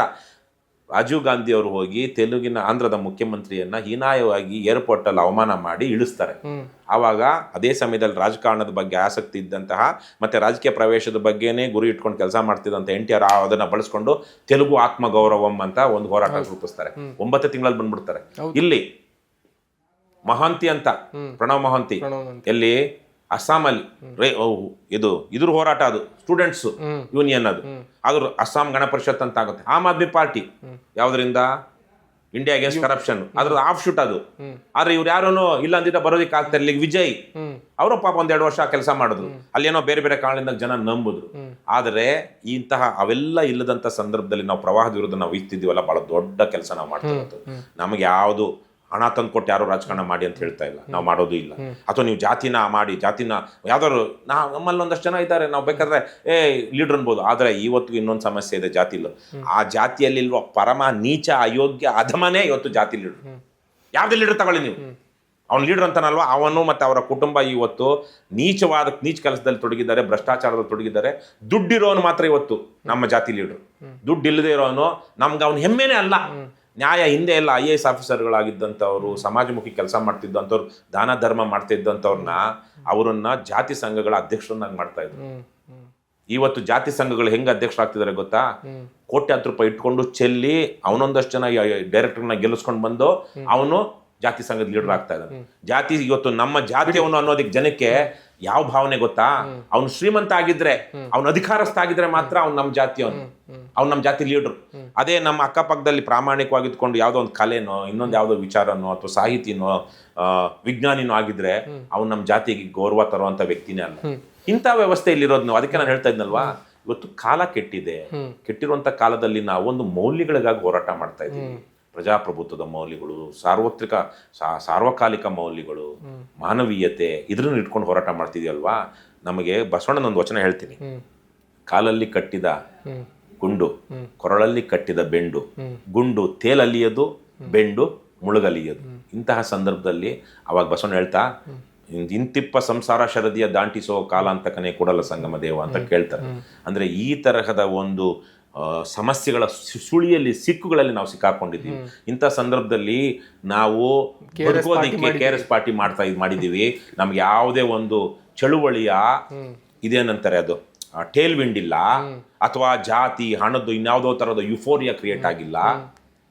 ಸಿನಿಮಾ ನಟರಲ್ಲ ನಾವು, ಈಗ ವಿಜಯ್ ಇದ್ದಂಗೆ ಸಿನಿಮಾ ನಟ ಅಲ್ಲ. ಇನ್ ಕೇಸ್ ಕೊನೆಯದಾಗಿ ಸರ್, ಇನ್ ಕೇಸ್ ನಿಮಗೆ ಮುಂದಿನ ದಿನಗಳಲ್ಲಿ ಒಂದು ರಾಜಕೀಯ ಅಸ್ತಿತ್ವ ಉಳಿಸ್ಕೊಳ್ಳೋದಕ್ಕೆ, ಅಸ್ಮಿತೆ ಉಳಿಸ್ಕೊಳ್ಳೋದಕ್ಕೆ ಯಾರ ಜೊತೆಗಾದ್ರೂ ಮೈತ್ರಿ ಮಾಡಿಕೊಂಡು ಒಂದೇ ಚಡ್ಡಿಯಲ್ಲಿ ಚುನಾವಣೆಯನ್ನು ಎದುರಿಸುವಂತಹ ಒಂದೇ ಚಡ್ಡಿಯಲ್ಲಿ ಬಂದ್ರೆ ಅವ್ರ ಚಡ್ಡಿಲಿ ಬರ್ಬೋದು, ನಾವು ನಮ್ಮ ಚಡ್ಡಿಲಿ ಹೋಗ್ತೀವಿ. ನಾವು ಈಗಾಗಲೇ ಆ ವಿಚಾರವಾಗಿ ಬಹಳ ಪ್ರಯತ್ನ ಮಾಡ್ತಿದ್ವಿ. ಇವತ್ತಲ್ಲ 2022 JCB ಮತ್ತೊಂದೆರಡು ಕೋಮು ಪಕ್ಷಗಳು ಅಥವಾ ಕೆಲವೊಂದು ಅವಕಾಶವಾದಿ ಪಕ್ಷಗಳನ್ನ ಹೊರತುಪಡಿಸಿ ಒಂದು 7-8 ಪಕ್ಷಗಳ ಜೊತೆಗೆ, ಇನ್ಕ್ಲೂಡಿಂಗ್ ಕಮ್ಯುನಿಸ್ಟರು ಸೇರಿದಂತೆ, JDU, Mahima Patel JDU, communist Upendra ಜೊತೆಗೆ ಮಾತಾಡಿದ್ದೆ. ಉಪೇಂದ್ರ ಜೊತೆಗೆ 2022 ಮಾತಾಡಿದ್ದೆ. ಅವ್ರು 2021 ನಾನು ಅದಕ್ಕಲ್ಲ 2022 2018 ನಾನು ಕರೆದಿದ್ದು. ಅವ್ರು ಪಕ್ಷ ಮಾಡಿದಾಗ ನಾವಿನ್ನೂ ಪಕ್ಷ ಮಾಡಿರ್ಲಿಲ್ಲ. ಅವಾಗ ಬನ್ನಿ ನಮ್ದು ಒಳ್ಳೆ ವೇದಿಕೆ ಇದೆ ಬನ್ನಿ ಅಂತ. ಆದ್ರೆ ಉಪೇಂದ್ರ ಅವರ ಕೆಲವೊಂದು ರೀತಿ ನೀತಿಗಳು ನನಗೆ ಇದು ಕಾರ್ಯಸಾಧುವಲ್ಲ, ಹೀಗೆಲ್ಲ ಮಾಡೋಕ್ಕಾಗೋದಿಲ್ಲ. ನಾನು ಅವ್ರಿಗಿಂತ ಮೊದಲೇ ರಾಜಕಾರಣದಲ್ಲಿ ಹಳಬ, ನಾವು ಗೆಲ್ಲದೆ ಇರಬಹುದು. ಆದ್ರೆ ನಾನು ಕೆಲವೊಂದು ತಳಮಟ್ಟದ ರಾಜಕಾರಣ ಮತ್ತೆ ಮಾರ್ಗ ಇವೆಲ್ಲ ನೋಡಿರುವಂಥದ್ದು. ಸೊ ಹಾಗಾಗಿ ಅವ್ರ ಜೊತೆಗೆ ಹೋಗ್ಲಿಲ್ಲ. ಆದ್ರೆ ಅವ್ರನ್ನೂ ಕರೆದಿದ್ವಿ, ನಾವೆಲ್ಲ ಸೇರೋಣ. ಈ JCB ಇವರು ಬ್ರಹ್ಮ ರಾಕ್ಷಸರು, ಇವ್ರು ಏನು ಪರ್ಯಾಯ ಬರ್ಲಿಲ್ಲ ಅಂದ್ರೆ ಇವ್ರು ಬದಲಾಗಲ್ಲ, ಆಮೇಲೆ ಇವರು ಬದಲಾಗಬೇಕು. ಇದೇ JCB ಪಕ್ಷಗಳು ಮುಂದಿನ ದಿನಗಳಲ್ಲಿ ಒಳ್ಳೆ ಪಕ್ಷಗಳು ಆಗ್ಬಿಡ್ಬಹುದು. ಯಾಕೆ ಗೊತ್ತಾ, ನಾವು ಹಣ ಹಂಚಿದ್ರೆ ಜನ ನಮ್ಮನ್ನು ಉಗಿತಾರೆ, ನಮ್ಮನ್ನು ಸೋಲಿಸ್ತಾರೆ ಅಂದಾಗ ಅವರು ಭಯಪಟ್ಟು ನಮಗಿಂತ ಪ್ರಾಮಾಣಿಕವಾದ ವೇಷ ಹಾಕೊಂಡ್ ಬಂದ್ಬಿಡ್ತಾರೆ, ವೇಷ ಹಾಕೊಂಡ್ ಬರ್ತಾರೆ, ಬದಲಾಗ್ತಾರೆ ರಾಜಕಾರಣಿಗಳು. ಯಾವತ್ತು ರಾಜಕಾರಣಿಗಳನ್ನ ನೀವು ಅಂಡರ್ ಎಸ್ಟಿಮೇಟ್ ಮಾಡ್ಬಿಡಿ, ಸಮಯಕ್ಕೆ ಕಾಲಕ್ಕೆ ತಕ್ಕಂತೆ ಕುಣಿಯೋರು ಇವರು. ಹಾಗಾಗಿ ಅವತ್ತು ಕರೆದಿದ್ವಿ. ಹಾಗಾಗಿ ನಾವು ಇವತ್ತು ನೀವು ಹೇಳಿದಾಗೆ ಕರ್ನಾಟಕ ರಾಷ್ಟ್ರ ಸಮಿತಿ ಪಕ್ಷಕ್ಕೆ ಬಹಳ ದೊಡ್ಡ ಶಕ್ತಿ ಏನಿಲ್ಲ, ನಮ್ದು ನೈತಿಕ ಶಕ್ತಿ ಇದೆ. ಆದರೆ ಚುನಾವಣೆಯಲ್ಲಿ ಮತದಾರರನ್ನ ಪ್ರಭಾವಿಸಿ ಗೆಲ್ಲುವಂತ ಶಕ್ತಿ ಇನ್ನೂ ಬಂದಿಲ್ಲ. ಬರುತ್ತೆ ಇವತ್ತಲ್ಲ ನಾಳೆ. ಹಾಗಾಗಿ ಆದರೆ ಅಲ್ಲಿ ತನಕ ನಾವು ಕಾದ್ಕೊಂಡು ಬರುತ್ತೋ ಇಲ್ವೋ ಅಂತ ಕಾದ್ಕೊಂಡು ಇವತ್ತಿರುವಂಥ ಅನ್ಯಾಯವನ್ನು ನಿಲ್ಲಿಸೋದು ಬೇಡವಾ? ನಿಲ್ಲಿಸೋದಕ್ಕೆ ನಾವು ಹೇಳಿದಂಗೆ ಕೆಲವೊಂದು ತಂತ್ರಗಳನ್ನಾಗಲಿ ಕೆಲವೊಂದು ಇದರ ರಾಜ್ಯಗಳನ್ನಾಗಲಿ ಮಾಡ್ಕೊಳ್ಬೇಕು. ನ್ಯಾಯಯುತವಾದ ರಾಜ್ಯಗಳು, ಮೌಲ್ಯಾಧಾರಿತವಾದ ರಾಜ್ಯಗಳು. ಹಾಗಾಗಿ ಇನ್ನೂ ಭ್ರಷ್ಟರಾಗಿಲ್ಲದ ಅಥವಾ ಆಗಲಾರರು ಅಂತ ನಾವು ಭಾವಿಸಿರುವಂತಹ, ಭ್ರಷ್ಟರಲ್ಲದ, ಸಮಾಜಮುಖಿ ಕಾಳಜಿ ಇರುವಂತಹ, ಪ್ರಾಮಾಣಿಕತೆ ಇರುವಂತಹ, ಜನರ ಬಗ್ಗೆ ಒಂದು ಪ್ರೀತಿ ವಿಶ್ವಾಸ ಕಾಳಜಿ ಇರುವಂತಹ ಪಕ್ಷಗಳು ಶಕ್ತಿಗಳಿದ್ರೆ ಅವ್ರನ್ನ ಸೇರಿಸ್ಬೇಕಲ್ವಾ? ಸೇರಿಸ್ತಾ ಇದ್ದೀವಿ, ಮಾಡ್ತಾ ಇದ್ದೀವಿ. ಮೊನ್ನೆ ತಾನೇ ಉಪೇಂದ್ರ ಅವ್ರನ್ನ ಹೋಗಿ ಭೇಟಿ ಮಾಡಿ ಬಂದ್ವಿ, ಮಹಿಮಾ ಪಟೇಲ್ ಭೇಟಿ ಮಾಡಿದ್ವಿ. ಇನ್ನೊಂದು ಆಗಲೇ B ಸೋಮಶೇಖರ್ ಅವರು ಸೇರಿದಂತೆ ಹತ್ತಾರು ರಾಜಕಾರಣಿಗಳನ್ನ, ನಾಡಗೌಡರು ಸ್ವಲ್ಪ ಅದೇ ಜನತಾ ಪಕ್ಷದಲ್ಲಿ ಇದ್ದುಕೊಂಡು ಒಂದು ಒಳ್ಳೆ ಕೆಲಸ ಮಾಡಿ ಇವತ್ತು ರಾಜಕೀಯವಾಗಿ ಅಪ್ರಸ್ತುತರಾಗಿರುವಂತಹ, ಆದರೆ ಸಮಾಜ ಬದಲಾಗಬೇಕು ಅನ್ನುವಂಥ ವ್ಯಕ್ತಿಗಳನ್ನ ಮಾತಾಡಿಸ್ತಾ ಇದ್ದೀವಿ. ಮುಂದಕ್ಕೆ ಒಂದು ಥರ್ಡ್ ಫ್ರಂಟ್, ಇವರಿಬ್ರು ಎರಡೇ ಫ್ರಂಟ್. ಇವಾಗ ಸದ್ಯಕ್ಕೆ 3 ಪಕ್ಷ ಅಂದ್ರೂ ಎರಡೇ ಫ್ರಂಟ್. BJP JDS ಜೊತೆಗೆ ಇದೆ. JDS ಯಾವ ಬೇಕಾದ್ರೂ ಕಾಂಗ್ರೆಸ್ ಜೊತೆ ಬೇಕಾದ್ರೂ ಹೋಗ್ಬೋದು, ಅದು ಲೆಕ್ಕನೇ ಇಲ್ಲ. ಹಾಗಾಗಿ 3 ಒಂದೇ ನಾಣ್ಯದ 2 ಮುಖಗಳಿದ್ದಾಗೆ. ಹಾಗಾಗಿ ಥರ್ಡ್ ಫ್ರಂಟ್ ಬೇಕಲ್ವಾ? ಥರ್ಡ್ ಫ್ರಂಟನ್ನು ಅದೇ ತರಹದ BJP JDS ಕಾಂಗ್ರೆಸ್ ತರಹದ ಭ್ರಷ್ಟ ಕೆಲಸ ಮಾಡುವಂಥ ಪಕ್ಷಗಳಾಗಬಾರ್ದು. ಒಂದು ಬದ್ಧತೆ, ಒಂದು ನ್ಯಾಯವಂತಿಕೆ, ನೇರವಂತಿಕೆ ಇರುವಂತಹ ಪಕ್ಷಗಳಾಗಬೇಕು ಅಂತ ಒಂದು ಒಕ್ಕೂಟ. ನಿಜಕ್ಕೂ ಇದು ಪರ್ಯಾಯ ಆಗಬೇಕು, ಆಲ್ಟರ್ನೇಟ್ ಆಗಬೇಕು, ಸಬ್ಸ್ಟಿಟ್ಯೂಟ್ ಆಗಬಾರ್ದು. ಎಕ್ಸಾಕ್ಟ್ಲಿ. ಅವ್ರ ಜಾಗಕ್ಕೆ ಆ ಕಳ್ಳನ ಬದಲಿಗೆ ಇನ್ನೊಬ್ಬ ಕಳ್ಳ ಬಂದಂತ ಆಗ್ಬಾರ್ದು. ರಾವಣನ ವಿರುದ್ಧ ರಾಮ ಗೆಲ್ಲಬೇಕು. ರಾವಣನ ವಿರುದ್ಧ ಐರಾವಣ ಮೈರಾವಣ ಗೆದ್ರೆ ಆಗೋದಿಲ್ಲ. ಯಾಕಂದ್ರೆ ಅವರು ರಾಕ್ಷಸರೇ. ನಾನು ಭಾವದಲ್ಲಿ ಹೇಳ್ತಾ ಇದ್ದೀನಿ. ಯಾವತ್ತೂ ಅಷ್ಟೇ ರಾವಣನ ವಿರುದ್ಧ ರಾಮನೇ ಗೆಲ್ಲಬೇಕು. ರಾಮ ಅಂದ್ರೆ ಒಂದು ಒಂದು ಒಂದು ಸತ್ಯ ಮತ್ತು ಸುಳ್ಳು ಅಂತ ಇಟ್ಟಾಗ ಸುಳ್ಳಿನ ಮೂಲಕ ಸೋಲಿಸಿದ್ರೆ ಆ ಸುಳ್ಳು ಮತ್ತೆ ವಿಜೃಂಭಿಸ್ತಾ ಹೋಗುತ್ತೆ. ಇನ್ನೊಂದು ಸುಳ್ಳು. ರಾವಣನ ಸೋಲಿಸುವಂತ ರಾಕ್ಷಸ ರಾವಣನಿಗಿಂತ ನೀಚ ರಾಕ್ಷಸ ಆಗಿರ್ತಾನೆ. ಆದ್ರೆ ರಾವಣನನ್ನ ಒಂದು ಮೌಲ್ಯ ಸೋಲಿಸಿದಾಗ, ಸತ್ಯ ನ್ಯಾಯ ನೀತಿ ಧರ್ಮದ ಮೌಲ್ಯ ಸೋಲಿಸಿದಾಗ ಅಧರ್ಮ ಕಡಿಮೆ ಆಗುತ್ತೆ. ಒಂದಷ್ಟು ದಿವಸ ಈ ಧರ್ಮ ಈ ಸತ್ಯ ಮುಂದುವರಿಯುತ್ತೆ, ಇಲ್ಲಾಂದ್ರೆ ಅಸತ್ಯ ಮತ್ತು ಅಧರ್ಮ ಮುಂದುವರಿಯುತ್ತೆ. ಯಾವಾಗ ಅಧಿಕಾರಕ್ಕೆ ಬರ್ತೀರಿ ಸರ್? ನಾವೀಗಾಗಲೇ ಅಧಿಕಾರದಲ್ಲಿದ್ದೀವಿ. ನಿಜಕ್ಕೂ ನಮಗೆ ರಾಜ್ಯದ ಜನರು ತೆರಿಗೆ ಕಟ್ತಾ ಇದ್ದಾರಲ್ವಾ, ಆ ತೆರಿಗೆ ಕಟ್ತಾ ಇರುವಂಥ ಹಣವನ್ನು ಸದ್ವಿನಿಯೋಗ ಮಾಡುವಂತಹ, ಅದನ್ನು ಜನರ ಏಳಿಗೆಗೆ ಬಳಸುವಂಥ ಅವಕಾಶ ಸಿಕ್ಕಿಲ್ಲ. ಅಂದರೆ ಆಡಳಿತ ನಡೆಸುವಂಥ ಅವಕಾಶ ಸಿಕ್ಕಿಲ್ಲ. ಆದರೆ ಒಂದು ರೀತಿಯಲ್ಲಿ ಇವತ್ತು ಸಂವಿಧಾನದತ್ತ ಅಧಿಕಾರಗಳು ಏನಿದೆ, ನಮ್ಮ ಹಕ್ಕುಗಳೇನಿದೆ, ಅದನ್ನು ನಾವು ಬಳಸ್ತಾ ಇದ್ದೀವಿ. ನನ್ನ ಹಾಗೇನೆ ನೂರಾರು ಜನ ಬಳಸ್ತಾ ಇದ್ದಾರೆ, ಲಕ್ಷಾಂತರ ಜನ ಬಳಸ್ತಾ ಇದ್ದಾರೆ ಇವತ್ತು. ಹಾಗಾಗಿ ನಮಗೊಂದು ಅಧಿಕಾರ, ಏನು ನ್ಯಾಯವನ್ನು ಕೇಳುವಂಥ ಅಧಿಕಾರ ಬಂದಿದೆ, ಸತ್ಯವನ್ನು ಹೇಳುವಂಥ ಅಧಿಕಾರ ಬಂದಿದೆ. ಎಷ್ಟು ಜನ ಇಷ್ಟು ಮುಕ್ತವಾಗಿ ಮಾತನಾಡ್ತಾರೆ, ಎಷ್ಟು ಜನ ಇಷ್ಟು ಧೈರ್ಯವಾಗಿ ಮಾತಾಡ್ತಾರೆ ಇವತ್ತು KRS ಪಕ್ಷದವ್ರನ್ನ ಬಿಟ್ಟು. ಬೆಳಿಗ್ಗೆ ಬೈತಾ ಇರ್ತಾರೆ, ರಾತ್ರಿಗೆ ಹೋಗಿ ಲವಿ ಡವಿ ಆಡ್ತಾ ಇರ್ತಾರೆ JCB ಪಕ್ಷದಲ್ಲಿ. ನೋಡಿದಿರಲ್ವಾ? ಯಾವ್ದನ್ನ ನಂಬ್ತೀರಾ? ಹಾಗಾಗಿ ಇವತ್ತು ಆ ತರಹದ ಅಧಿಕಾರ ಅನ್ನುವಂತಹದ್ದು ನಮ್ಮ ಆ ಒಂದು ಸ್ವಾತಂತ್ರ್ಯ, ಅಧಿಕಾರ ಅನ್ನುವಂಥದ್ದು ನಮ್ಮ ಭಾವದಲ್ಲಿದೆ, ಫೀಲಿಂಗ್ಸ್ ಅಲ್ಲಿದೆ. ಹಾಗಾಗಿ ನಮ್ಗೆ ಆಲ್ರೆಡಿ ಇದೆ. ಆದರೆ ನೀವು ಹೇಳ್ತಿರೋದು ವಿಧಾನಸೌಧದಲ್ಲಿ ಹೋಗಿ ರಾಜ್ಯದ ಜನರ ಏನು ತೆರಿಗೆ ಹಣವನ್ನ ಸದ್ವಿನಿಯೋಗ ಮಾಡುವಂತಹ, ಜನರಿಗೆ ಉತ್ತಮ ಆಡಳಿತ ಕೊಡುವಂತಹ, ಸಮಸ್ಯೆಗಳಿಗೆ ಪರಿಹಾರ ಕೊಡುವಂತ ಅಧಿಕಾರಕ್ಕೆ ಯಾವಾಗ ಬರ್ತೀರಿ ಅಂತ ಹೇಳ್ತಿರಲ್ವಾ, ಜನಕ್ಕೆ ಇವ್ರು ಬೇಕು ಅಂದಾಗ. ನಾನು ಕತ್ತಿ ಹಿಡ್ಕೊಂಡು ಬಂದೂಕ್ ಹಿಡ್ಕೊಂಡು ನನಗೆ ಅಧಿಕಾರ ಕೊಡಿ ಅಂತ ಕೇಳಕ್ ಆಗೋದಿಲ್ಲ. ಆಗುತ್ತಾ ಪ್ರಜಾಪ್ರಭುತ್ವದಲ್ಲಿ? ಆಗಬಾರದು. ಆದ್ರೆ ಆಗುತ್ತೆ ಕೆಲವೊಂದ್ ಕಡೆ, ಆದ್ರೆ ನಾವು ಅಂತವ್ರಲ್ಲ. ಹಾಗಾಗಿ ಜನ ಇವ್ರು ನಾವು ಅವ್ರು ನೋಡಿದೀವಿ, ಇವ್ರು ನೋಡಿದೀವಿ, ಇವರು ಯೋಗ್ಯರು ಅಂತ ಅನ್ನಿಸ್ತಾ ಇದ್ದಾರೆ, ಇವ್ರು ನಾವು ಬೆಂಬಲಿಸ್ಬೇಕು ಅಂತ. ಯಾಕಂದ್ರೆ ಹಣ ಆಮಿಷ ಮೀರಬೇಕು, ಜಾತಿಯ ಆಮಿಷ ಮೀರಬೇಕು, ಎಂಡದ ಆಮಿಷಗಳನ್ನ ಮೀರಬೇಕು, ದೌರ್ಬಲ್ಯಗಳನ್ನ ಮೀರಬೇಕು, ಸತ್ಯವನ್ನ ಮತ್ತು ನ್ಯಾಯವನ್ನ ಕಾಣುವಂತಹ ಒಂದು ಧೈರ್ಯನ ತೋರಿಸ್ಬೇಕು. ನೀವು ಇಷ್ಟೋ ಸಾಲಕ್ಕೆ ನಾವು ಕೆಲವೊಂದು ಪ್ರಶ್ನೆಗಳನ್ನ ಕೇಳೋದಿಕ್ಕೆ ಧೈರ್ಯನೇ ಮಾಡೋದಿಲ್ಲ. ಯಾಕೆ ಗೊತ್ತಾ? ಆ ಉತ್ತರ ನಮ್ಮನ್ನ ಹರ್ಟ್ ಮಾಡುತ್ತೆ. ಕೆಲವೊಂದು ಪ್ರಶ್ನೆಗಳಿಗೆ ಉತ್ತರ ನಾವು ಯಾಕೆ ಕೇಳೋದಿಲ್ಲ, ನಮ್ಮನ್ನು ಹರ್ಟ್ ಮಾಡುತ್ತೆ. ಅದು ನಮ್ಮ ಈಗೋಂಗ ಹರ್ಟ್ ಮಾಡುತ್ತೆ, ನಮ್ಮ ಮನಸ್ಸಿಗೆ ನೋವು ಮಾಡುತ್ತೆ. ಆದರೆ ನಾನು ಮೊನ್ನೆ ಹೋದಾಗ ಒಂದ್ ಕಡೆ ಹೇಳ್ತಾ ಇದ್ದೆ, ಒಬ್ಬ ಸ್ವಾಮೀಜಿ ವಿಚಾರಕ್ಕೆ ಬಂದು, ವಿರಕ್ತರಾಗಿರುವಂತ ಅವರು ದೇಹ ದಂಡನೆ ಮತ್ತು ಮನಸ್ಸು ದಂಡನೆಗೂ ಒಳಗಾಗಬೇಕು. ಇವರು ಸಿಇಒಗಳ ತರ ಶಾಲೆಗಳು, ಕಾಲೇಜುಗಳು, ಹಾಸ್ಪಿಟಲ್ಗಳು ಮಾಡ್ಕೊಂಡು ಒಂದು ದೊಡ್ಡ ಧಿಮಾಕಲ್ಲಿ ಇದ್ದು ಸಮಾಜದ ಬಗ್ಗೆ ಕಾಳಜಿ ಇಲ್ಲದೆ ಇದ್ದ ಮೇಲೆ ಅವನೆಂತ ಸ್ವಾಮೀಜಿ? ನನ್ನನ್ನು ಯಾರೋ ಬೈದು ಬಿಡ್ತಾರೆ, ನನಗೆ ಹೋದ್ರೆ ಅಲ್ಲಿ ಮರ್ಯಾದೆ, 1,00,000 ಜನ ಬರಬೇಕು ಅಂದ್ಕೊಂಡಿದ್ದೆ, 50,000 ಜನ ಬಂದಿದ್ದಾರೆ, ಹಾಗಾಗಿ ನನಗೆ ಬೆಲೆ ಹೋಗ್ಬಿಡ್ತೇನೋ, ಈ ತರದ್ದೆಲ್ಲ ಯೋಚನೆ ಮಾಡುವಂತ ಅಯೋಗ್ಯ ಸ್ವಾಮೀಜಿಗಳು, ಅವ್ರ ಸ್ವಾಮೀಜಿಗಳಾಗೋದಿಕ್ಕೆ ಅನರ್ಹರು. ಅಯೋಗ್ಯ ಅಂದ್ರೆ ಏನು? ನಾ ಲಾಯಕ್ ಅಂದ್ರೆ ಅನ್ಕ್ವಾಲಿಫೈಡ್. ಹಾಗಾಗಿ ದೇಹ, ನಿಮ್ಮ ಮನಸ್ಸಿಗೂ ನೋವಾಗಬೇಕು, ನಿಮ್ಮ ಮನಸ್ಸಿಗೂ ನೋವು ತಿನ್ನೋದಿಕ್ಕೆ ಶಕ್ತಿ ಇರಬೇಕು. ಅಣ್ಣಾಚಾರ್ಯ ಅವರು ಒಂದು ಮಾತು ಹೇಳ್ತಾರೆ, ಸಾರ್ವಜನಿಕ ಜೀವನದಲ್ಲಿರೋರು ಪಂಚಶೀಲಗಳನ್ನ ಪಾಲಿಸಬೇಕು ಅಂತ. ಆ 4 ಶೀಲ ಏನಂತ ಮರ್ತೋಗಿದ್ದೀನಿ ನಾನು. ಒಂದು ಶೀಲವನ್ನು ನಾನು ಜ್ಞಾಪಕ ಇಟ್ಕೊಂಡಿದ್ದೀನಿ, ಅಪಮಾನ್ ಪೀನೆ ಕಾ ತಾಕತ್.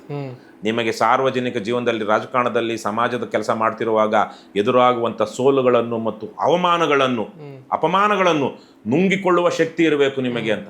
ಸುಳ್ಳು ಹೇಳ್ತಾರೆ, ಆರೋಪ ಮಾಡ್ತಾರೆ, ಹೊಡಿತಾರೆ, ಮೊಟ್ಟೆ ಎಸಿತಾರೆ, ಓಡೋಗ್ಬಿಟ್ರೆ ಮುಗಿತ, ಅವ್ರು ಗೆದ್ದಂಗೆ ಇಂಟಿಮಿಡೇಟ್ ಮಾಡ್ತಾರೆ, ನಿಮ್ಮನ್ನ ಅವ್ರ ಲೆವೆಲ್ಗೆ ಇಳಿಸ್ಕೊಂಡು ಬಡಿತಾರೆ. ಆದ್ರೆ ನೀವು ಅವೆಲ್ಲವನ್ನ ಮೀರ್ಕೊಂಡು ಹೋಗ್ಬೇಕು, ಅಪಮಾನವನ್ನ. ಹಾಗಾಗಿ ನಾವು ಯಾವಾಗ ಬರ್ತೀವಿ, ಜನಕ್ಕೆ ಇವ್ರು ಬೇಕು ಅಂದಾಗ ಬರ್ತೀವಿ. ಅಲ್ಲಿ ತನಕ ಇವತ್ತು ಜನ ಚೆನ್ನಾಗಿದೆ ಅಂದ್ಕೊಂಡಾಗ ನಮ್ದೇನು ಸಮಸ್ಯೆ ಇಲ್ಲ, ನಾವು ಚೆನ್ನಾಗೇ ಇದೀವಿ. ನೀವು ಚೆನ್ನಾಗಿದ್ದೀರಾ, ನಾವು ಚೆನ್ನಾಗಿದ್ದೀರಾ. ಯಾರು ಚೆನ್ನಾಗಿಲ್ದೇ ಇರೋದು? ನಿಜಕ್ಕೂ ಬಡವರು, ಅಸಹಾಯಕರು, ದುರ್ಬಲರು. ಹಾಗಾಗಿ ಆ ಜನರು ಓಟ್ ಹಾಕ್ಬೇಕಲ್ವಾ? ಅವ್ರಿಗೊಂದು ತಿಳುವಳಿಕೆ, ವಿವೇಕ, ಸಾಮರ್ಥ್ಯ, ಶಕ್ತಿ ಬರಬೇಕು. ಅದನ್ನ ತುಂಬುವಂತ ಕೆಲಸವನ್ನು ನಾವು ಮಾಡ್ತಾ ಇದೀವಿ. ಬಂದಾಗ ಜನ ಬಯಸಿದಾಗ ಕರ್ನಾಟಕ ರಾಷ್ಟ್ರ ಸಮಿತಿ ಪಕ್ಷ ಈಗ ನೋಡಿ, ವಿಜಯ್ ಗೆಲ್ತಾನಂತ ಎಷ್ಟು ಜನ ಅಂದ್ಕೊಂಡಿದ್ರು? ರಾತ್ರೋರಾತ್ರಿ ಆಯ್ತು. ಈ 2028ಕ್ಕೆ ಅಂತಹ ಒಂದು ಕ್ರಾಂತಿ ಕರ್ನಾಟಕದಲ್ಲಿ ಆಗುತ್ತೆ ಅಂತ ಹೇಳ್ತಾ ಇಲ್ಲ, ಆಗಬಹುದು. KRS ಪಕ್ಷದವರು ಅದನ್ನ ಸಾಧ್ಯ ಮಾಡಬಹುದು ಅನ್ನುವಂಥ ಒಂದು ನಂಬಿಕೆ ಇವತ್ತು ಸಮಾಜದಲ್ಲಿ ಇದೆ. ಆದರೆ ಪಕ್ಕದ ಮನೆಯಲ್ಲಿ ಸುಭಾಷ್ ಚಂದ್ರ ಬೋಸ್ ಹುಟ್ಟಬೇಕು, ನನ್ನ ಮಗ ಆರಾಮಾಗಿ ಓದ್ಕೊಂಡು ವಿದ್ಯಾವಂತ ಆಗಿ ಅವನು ಅಮೆರಿಕಕ್ಕೆ ಹೋಗ್ಬಿಡ್ಬೇಕು ಅಂತ ಬಯಸ್ತಾ ಇದ್ರೆ, ಅವನು ಅಮೆರಿಕಕ್ಕೆ ಹೋಗ್ತಾನೋ ಇಲ್ವಾ? ಸುಭಾಷ್ ಚಂದ್ರ ಬೋಸ್ ಅಂತೂ ಆಗ್ಲಿಲ್ವಾ? ಜನ ಈ ತರ ತೀರ್ಮಾನಗಳು ತಗೊಳ್ಬೇಕು ಅಂತ ನೋವು ಪಡಬೇಕು. ಜನ ಕೆಲವೊಂದು ಪ್ರಶ್ನೆಗಳನ್ನ ಕೇಳ್ಕೊಳ್ಬೇಕು, ಅವು ಕಸಿವಿಸಿ ಆದ್ರೂ ಅವು ಉತ್ತರ ಕಂಡುಕೊಳ್ಬೇಕು. ಆವಾಗ ಅವರಿಗೆ ಸತ್ಯದರ್ಶನ ಆಗುತ್ತೆ. ಸತ್ಯದರ್ಶನ, ಸತ್ಯಾನ್ವೇಷಣೆ ಮೂಲಕ ಆಗುತ್ತೆ. ಆವಾಗ ಅವರು KRS ಪಕ್ಷನ ಬೆಂಬಲಿಸ್ತಾರೆ. ಆವಾಗ ನೀವು ಹೇಳೋದಕ್ಕೆ ಉತ್ತರ ಅಲ್ಲಿ ಸಿಗುತ್ತೆ. Thank you so much sir. ಪ್ರಜಾಪ್ರಭುತ್ವ ಮತ್ತು ಧರ್ಮ ನಿರಪೇಕ್ಷತೆಯನ್ನು ಎತ್ತುವ ಶಕ್ತಿಯಾಗಿ ನಿಮ್ಮ ಪಾರ್ಟಿ ಬೆಳೀಲಿ ಅಂತ ನಾವು ಆಶಿಸ್ತೀವಿ. Thank you. ಇಷ್ಟೊತ್ತು ಈ ಚರ್ಚೆಯಲ್ಲಿ ಭಾಗಿಯಾಗಿರುತ್ತೆ. ಇದಾಗಿತ್ತು ಈ ಹೊತ್ತಿನ ವಿಶೇಷ. ಮತ್ತಷ್ಟು ಸುದ್ದಿ ಮತ್ತು ಮಾಹಿತಿಗಾಗಿ ನೋಡ್ತಾ ಇರಿ ಸುಮನ್ ಟಿವಿ ಕನ್ನಡ. ನಮಸ್ಕಾರ.